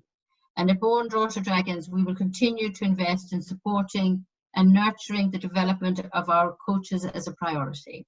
Okay. And without our coaches, there is no team. And we are very fortunate, and I don't want to be embarrassed about this, but that you have been tremendous. And without you, we couldn't be where we are, because we now have now got 5 fine coaches that we're very proud of and so delighted to have.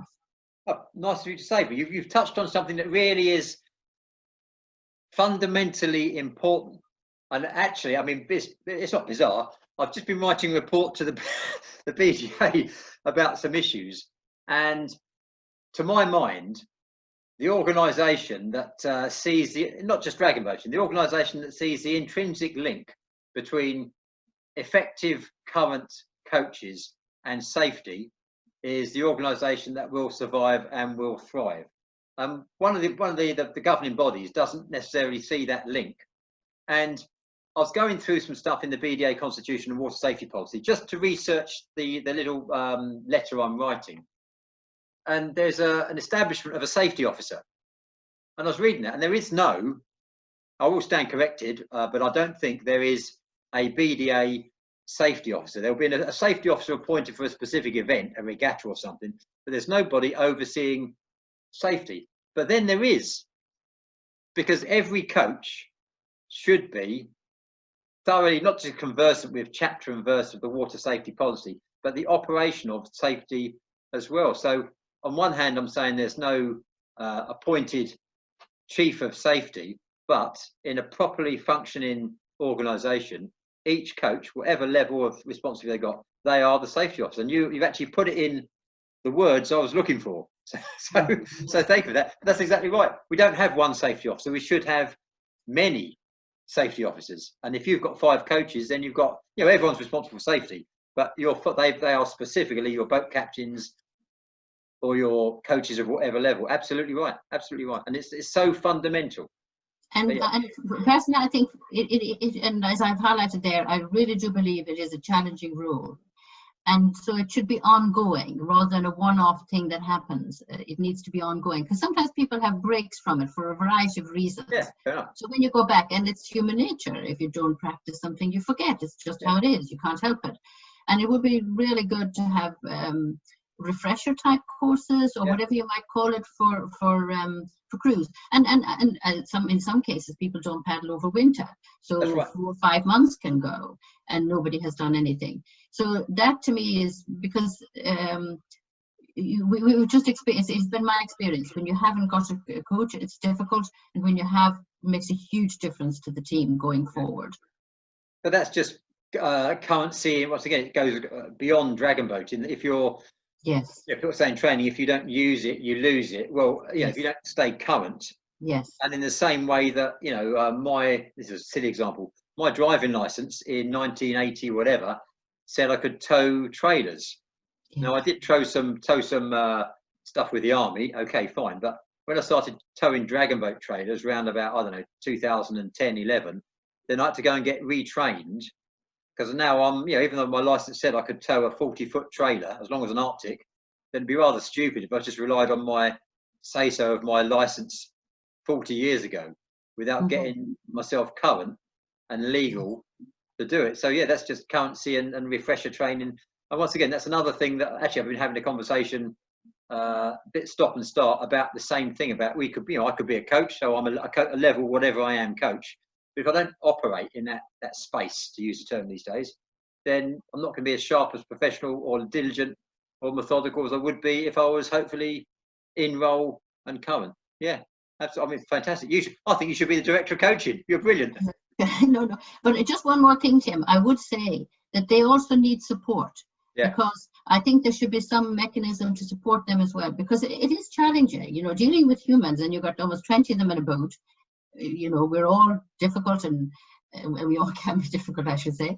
I don't mean difficult, but you know, you have so many personalities to work with, and if you're having a struggle, I think it's important that there's somebody outside of the club, perhaps, that would be able to, whether they could give you impartial advice, or at least be able to offload. And get and some from somebody experienced. It would have to be somebody who knew what they were talking about, and who had experience in that field, so that they could say to them, okay, you know, have you tried this, or you know, the usual, and exploring it with them, and they know, and you know, that you have a shared understanding of what it is that's troubling them, because some people might just walk away from it and think, I can't do this. And what a shame it would be if they were otherwise a very good coach, if they didn't have a safety valve that they could work with. Okay, I'll tell you what, that's been, let's leave it there. That's been absolutely fantastic. So I'll tell you what, Mary, thank you very much for your time. It's been enlightening, entertaining, enthralling as ever. Thank you. I'll turn off the camera now, but just hang on there for a minute. Tim. Thank you. Thank you very much.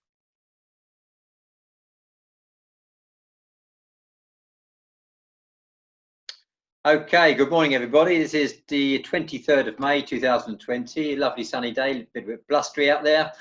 However, we are doing a special All Cancer Survivors and Supporters edition of Paddle Shanties. This will be Paddle Shanties number 4. And it's with great pleasure that I'm going to welcome Deryn and Bron. They're from the Wave Walkers team, which are based at the London Regatta Centre in East London.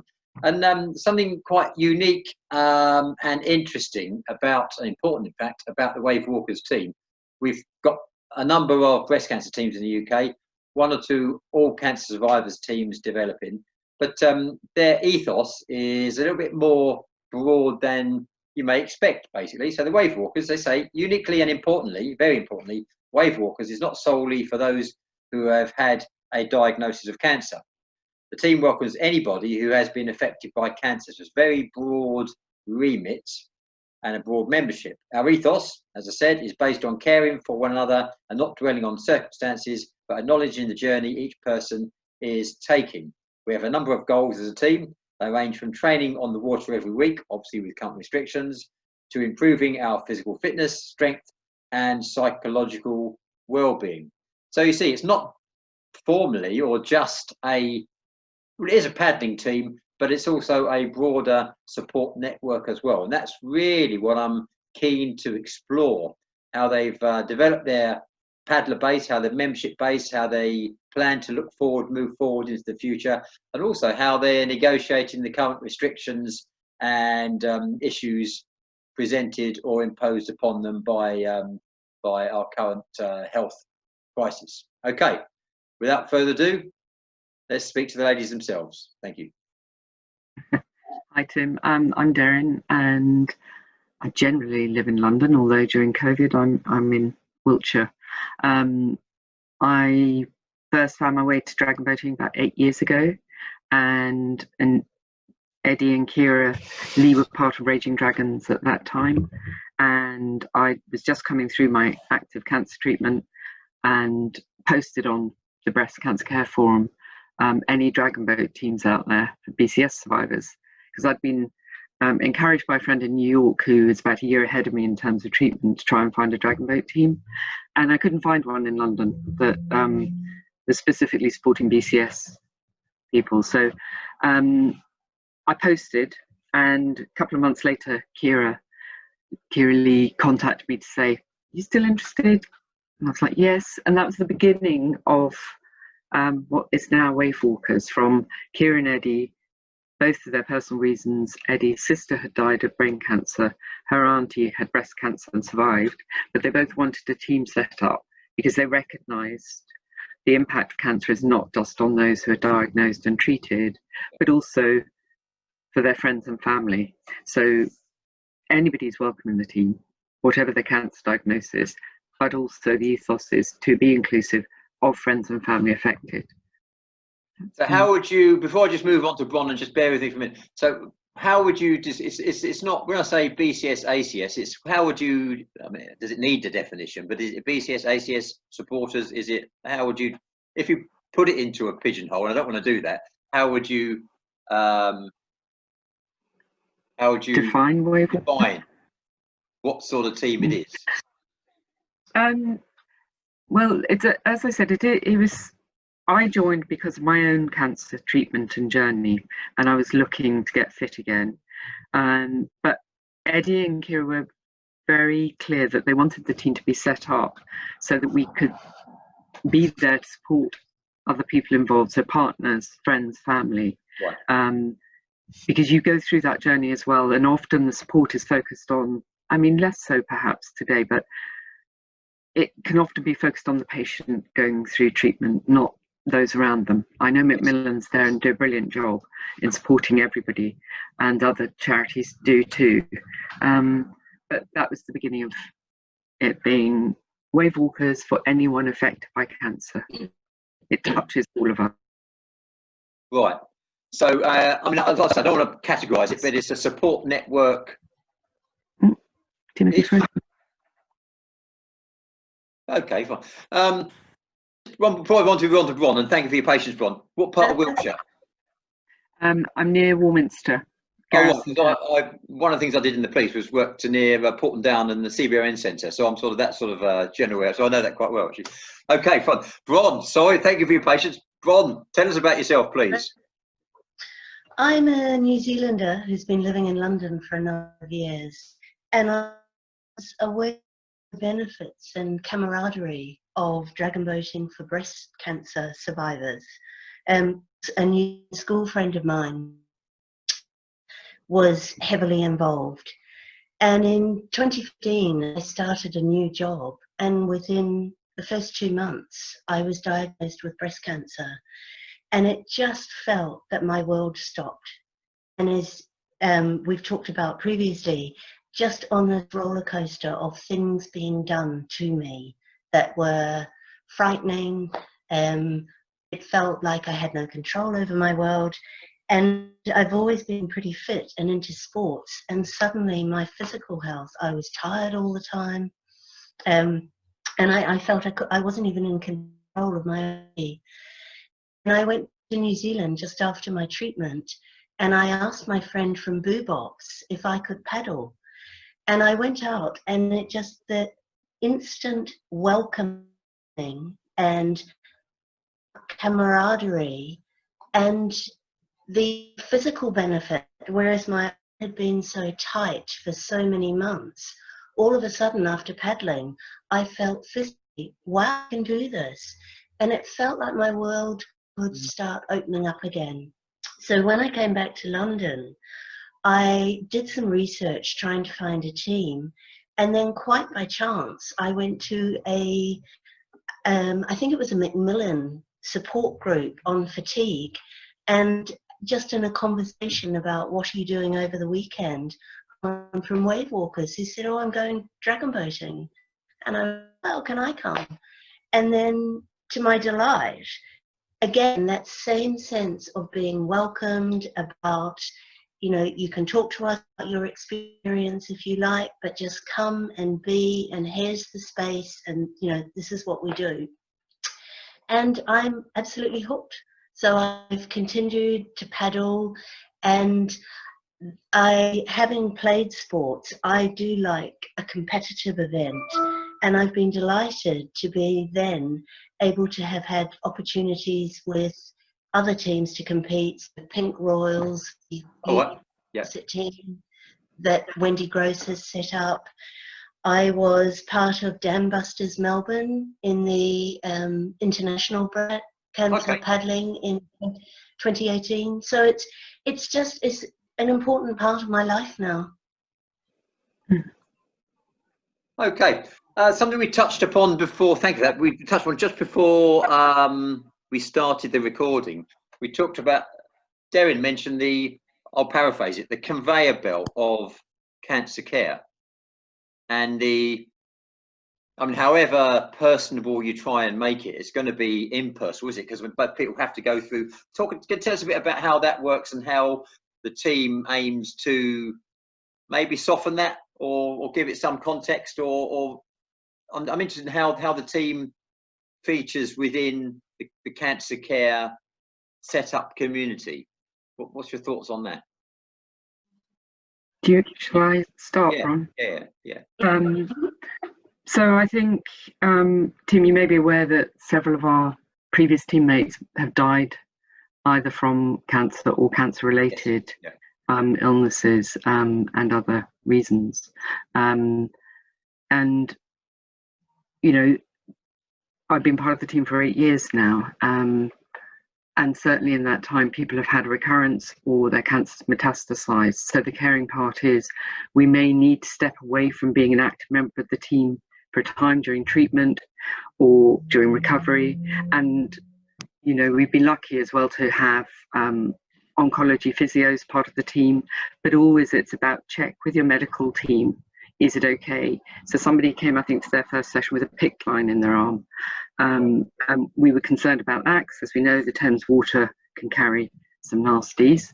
So there is care and consideration, and that will, you know, we'll place it where the person wants it to be, whether it's shared with the team or they talk to a few of the team.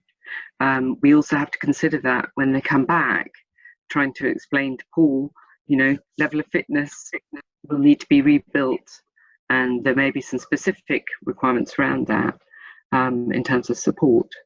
So yeah.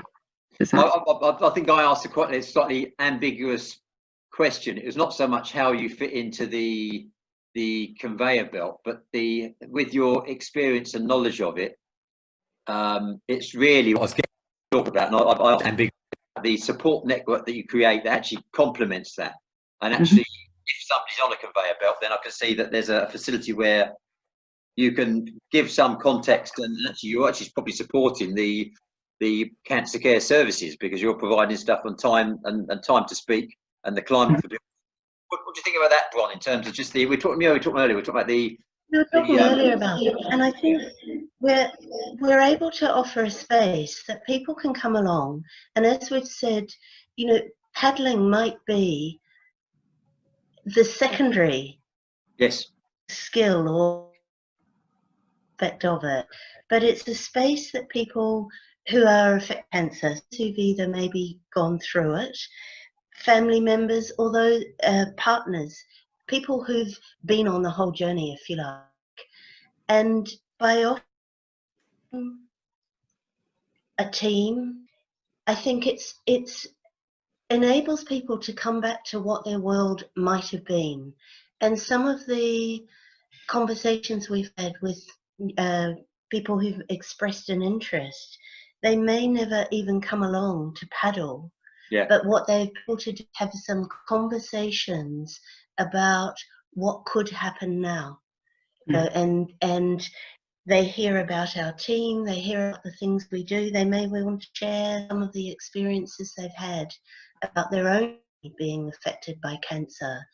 And we think that that is as important as getting out and paddling. And sometimes people might come along and paddle and it not particularly like it, not like that as an activity to do. And that's fine. The fact that they've made contact with us and come and tried something, I think is as important as well. I mean, I'm interested in your viewpoint on this as well, because most people, I think when the whole concept of BCS, ACS paddling first started, I think it was actually a joint category. And it's a bit like, I did some work on the Olympics and the Paralympics, and this is a bad analogy, but if you look at some of the reasons why the Paralympics take so long to schedule is because there's so many different variations. So if you just looked at one category, people who run who are amputees, there's below the leg amputee, there's above the leg amputee, there's this, that, all different categories, subcategories.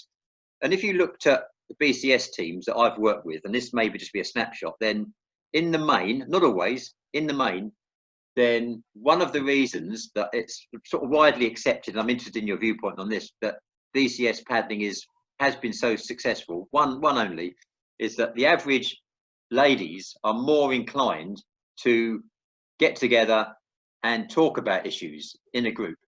Whereas not always, the average bunch of blokes, they might go down the pub and have a few beers and talk about it and that sort of thing, but in the main they won't. Now, that creates what I think I can see is a fundamental difference between BCS and ACS, because you're providing more of a support network, whereas the BCS team sometimes appears not insular. It's not insular, but it's providing for that specific community, whereas your focus is much wider.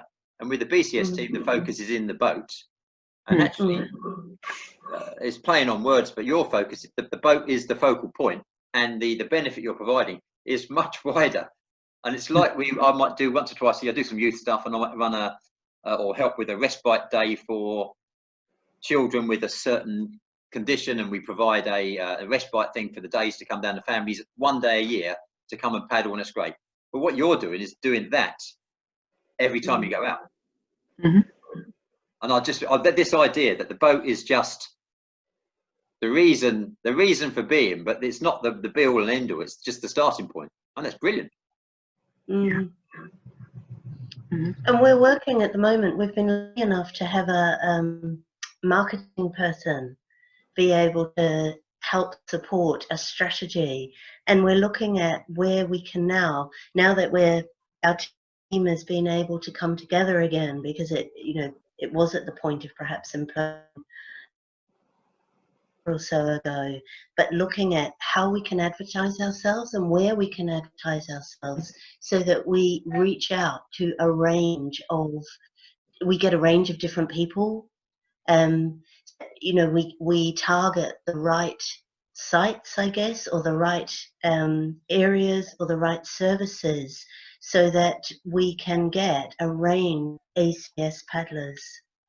I mean, it's a really interesting point. I mean, two observations on that is, if there's a difficulty, I don't know, if I believe there may be a difficulty in getting men to come forward, and it's certainly the case down south with Bourne Dragons.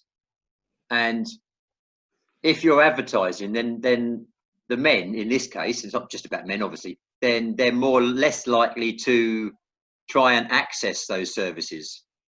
So it's interesting. It's any advertising, isn't it? Trying to appeal, and that's why I'm interested in talking to Wellness Warriors in Boston, because they've been going 12 years, so they must have come across these, and I'm sure there'll be stuff they'll say that you're talking about now, that you're yourselves, and certainly Bourne Dragons, probably a few steps behind you, are thinking about addressing, and they've maybe dealt with those, struggled with those, come to a solution, and other stuff as well. But that whole that outreach is such a fundamental thing. But and especially now. So how are you keeping contact with the members now? Bearing in mind the chance of getting in dragon boats is going to be fairly slim for a while, especially if you're immunocompromised, obviously. So what sort of stuff are you doing now? Well, we've always had our own WhatsApp group, which, and we'll have splinter things that we do. So 5 of us were going to do a walk to raise money for King's Hospital, their cancer centre, and we were meant to do that end of March, but that was cancelled. And so we do that. We've got our own social media, but it's primarily the WhatsApp group, emailing. you know, we had our committee meeting this week through Zoom, so we all came together, met Kelly, as Bron mentioned, the lovely woman who's done our marketing strategy. But we're doing things like we're going to do the Voga Sofa Longer, because next weekend's, you know, one of our big events that we've always focused on is the Did Voga you say Longer. Voga Sofa Longer? We did. You've got to tell me about this, because one thing I do want to do. Over to you, Bron.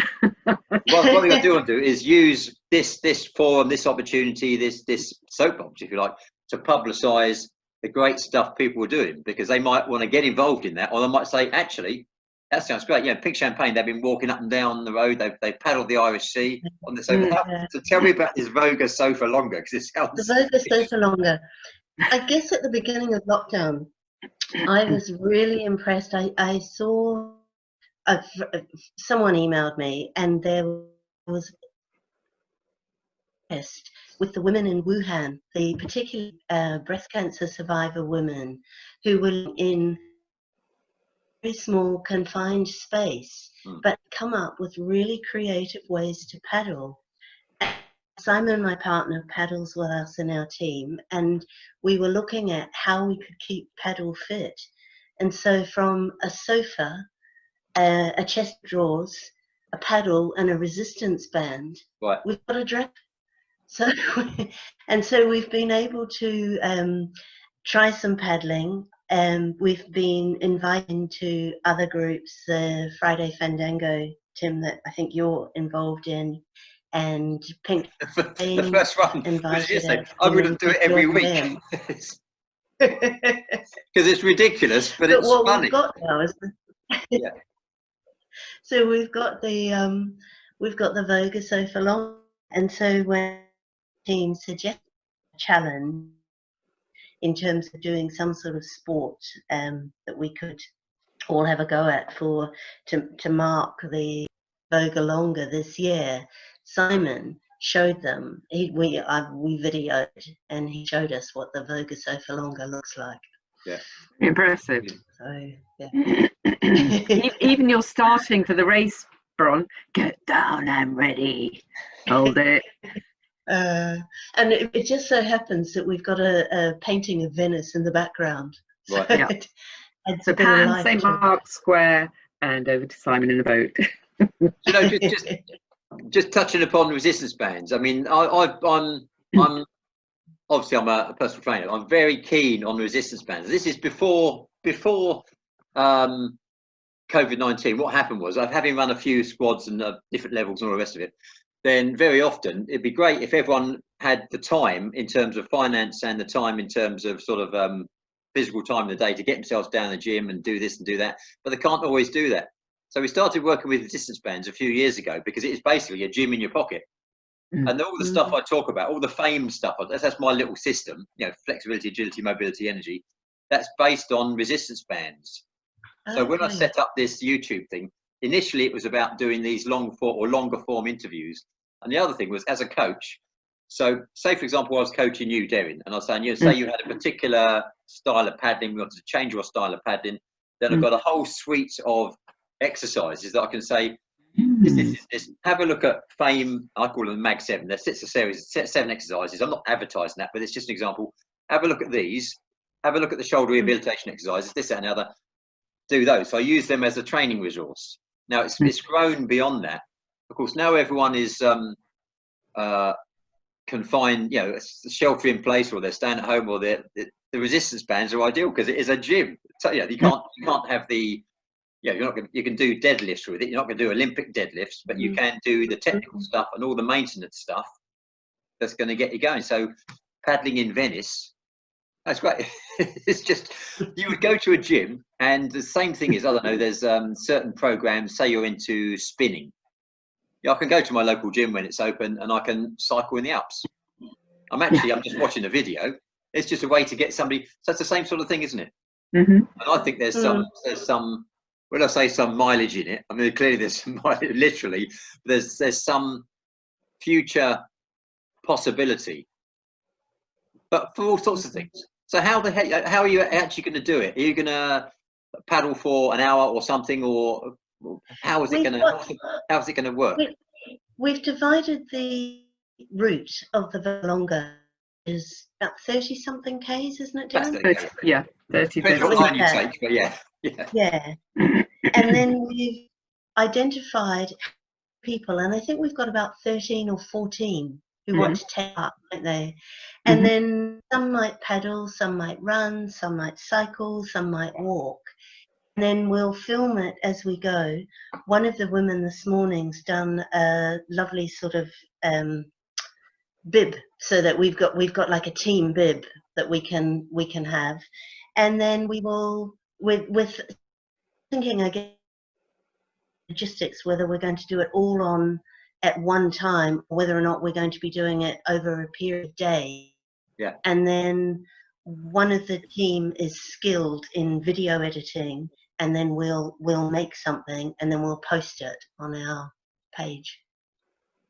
Right. So we decide in what order we do it and what it looks like. So we're planning it. We've got this week to plan it, haven't we, Deryn?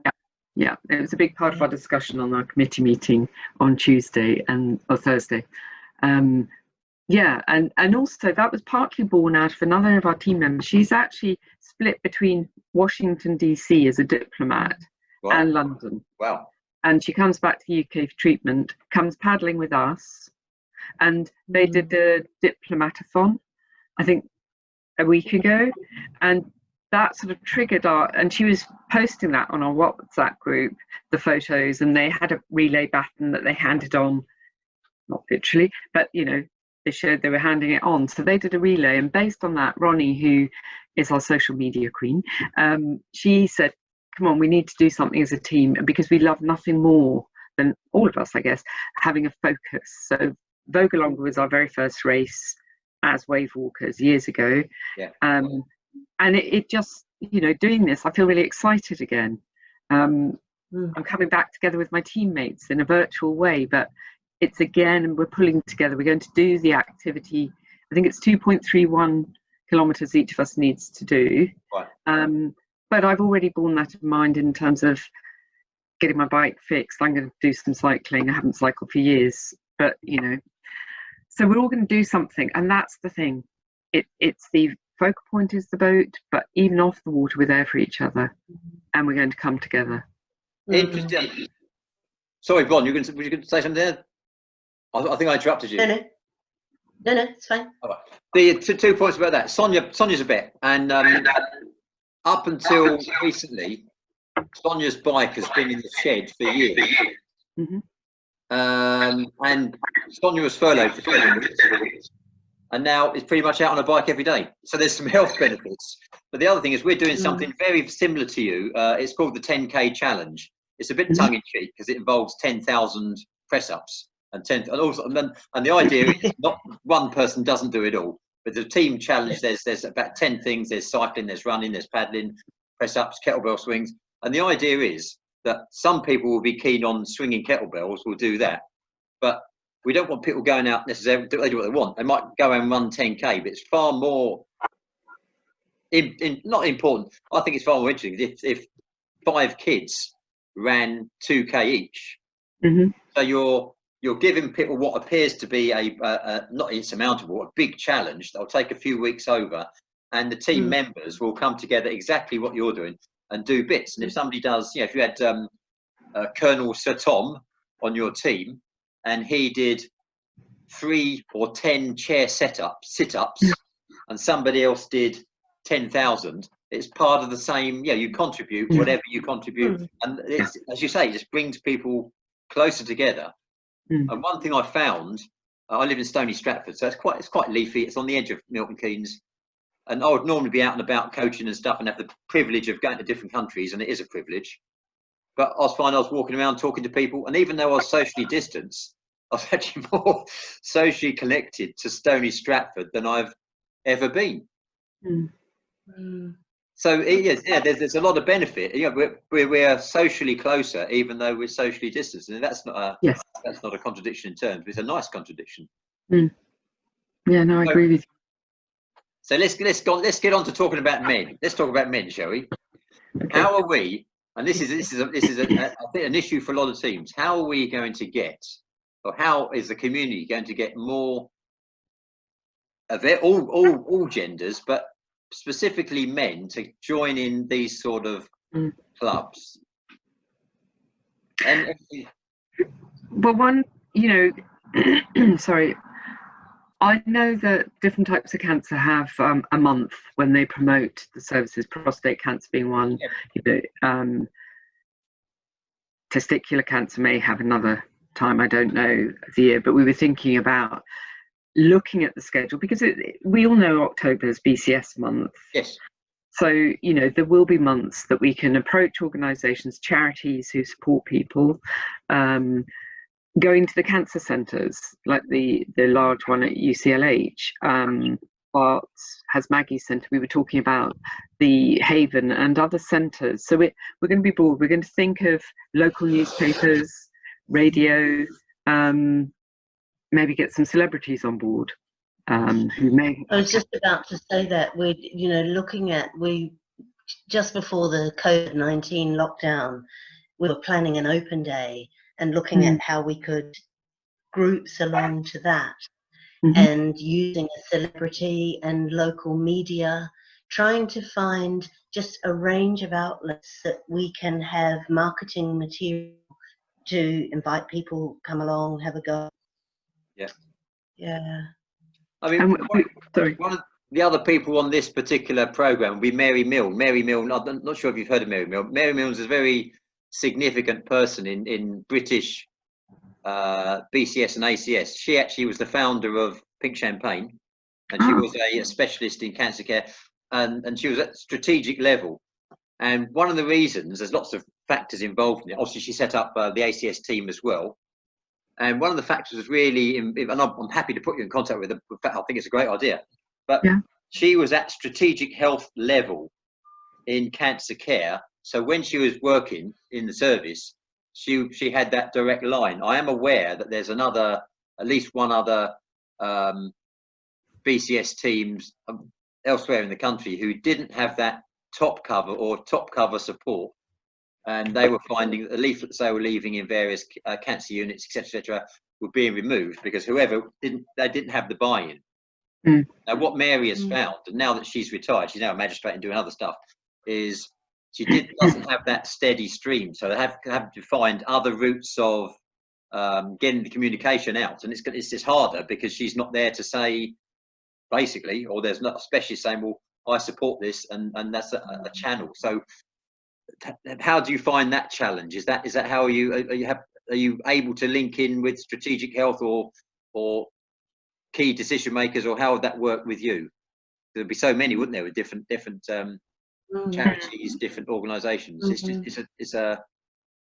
I mean, we all hail back to a hospital that we've been treated under, and I think we still use those contacts. So at Bart's, they have the physiotherapy team set up a transitions program, which is 6 weeks of fitness training under the guise and support of a physio, specialist physio. And Klaus at Bart's has been very active in continuing to promote wave walkers. Oh, brilliant. Okay. Yeah, he came along to a session the year we had an open day, and Macmillan sent a team along as well. So, and we've promoted our events through Macmillan, and people have always signed up, and we've maybe got 1 or 2 members. So, you know, that thing of maybe 10, 15 people showing interest and it narrows down. But it is, how do we get men in? It's such a physical sport. If people want to build massive guns, you know, core strength, what's not to love about that as an idea, as a man or a woman, you know? I don't get it. I really don't. So that's a bit of a negative, but it isn't. I just don't understand why people can't see the benefits of getting in a drag boat on so many levels. And I think we will continue to look at the cancer centres, talking to the specialist nurses. Every time I have an oncology appointment at the hospital, I tell everybody about dragon boating.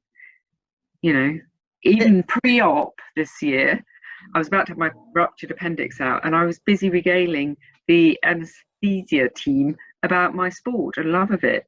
And one of the team had paddled dragon boating in France.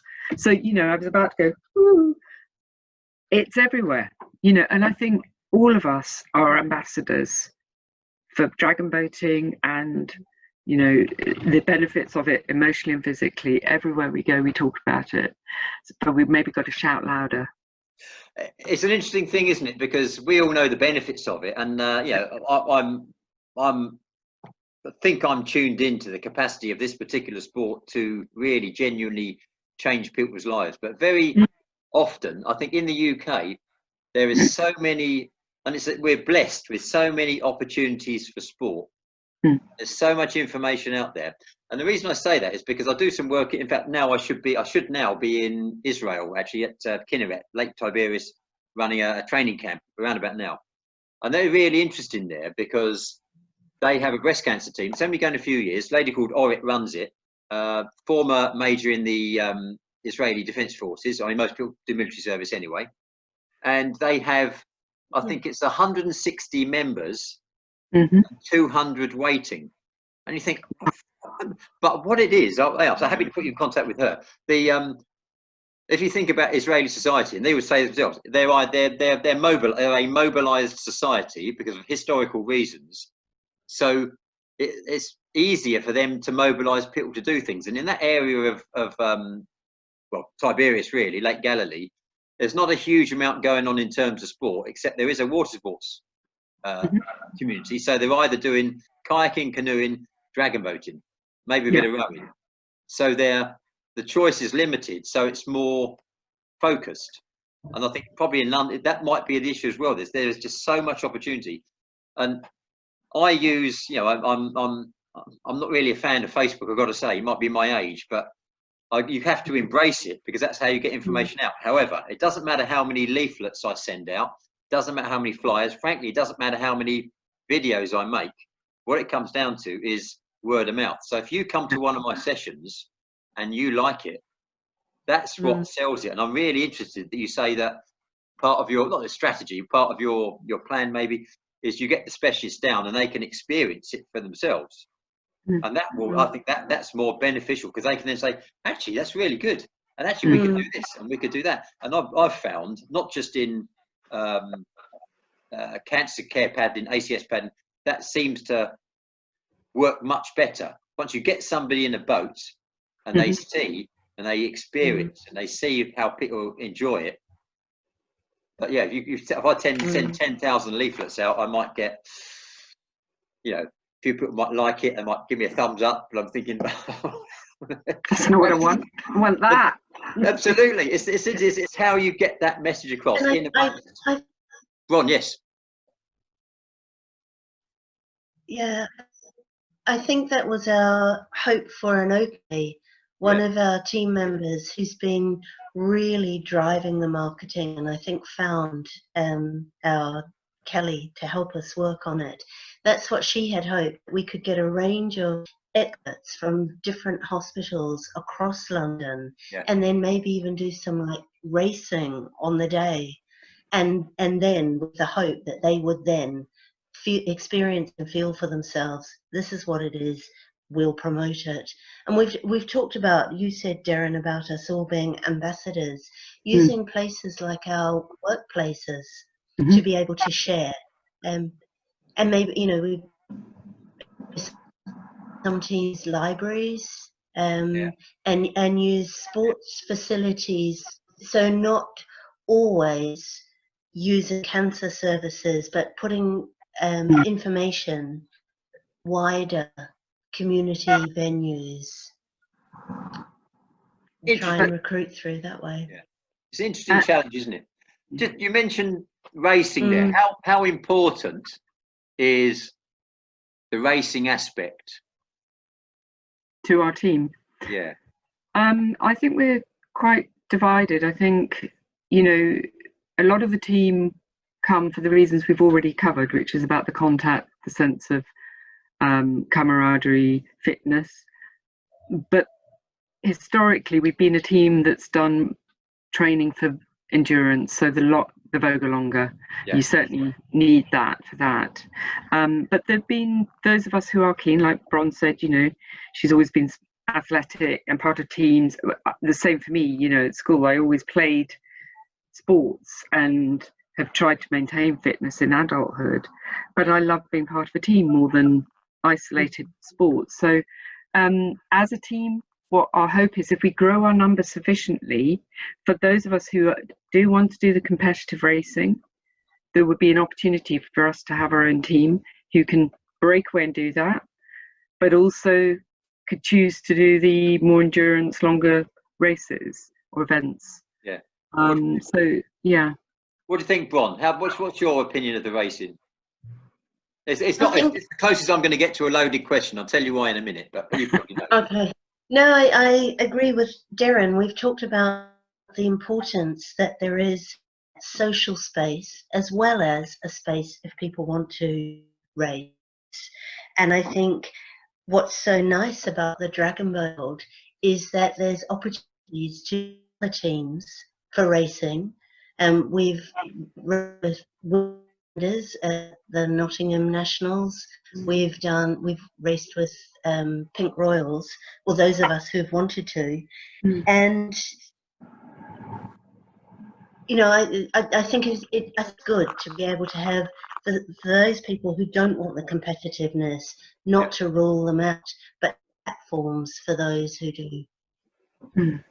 The reason I ask, I say it's not really a loaded question. The reason I ask it is because one of the ladies we had last night, we did it on a little fandango thing. It started off, we just had a quick introduction, and I'll put it on the video. In fact, I've done a video for them, for those, that session, for those who want to use it. And there was one lady from Paddlers for Life in Windermere. And Paddlers for Life in Windermere is a non-racing team. Yes, and we know paddlers. Okay, and the ACS team down south, Bourne Dragons, is a non-racing team. They did take part in a small regatta last year, and as you know, IBCPC is participatory. And what I thought was fascinated by, as a race coach, I was fascinated by the way they configure their races. In that, on the first day you do a ranking race, and the next day, depending on where your ranking is, you're put into another race, 500-meter race.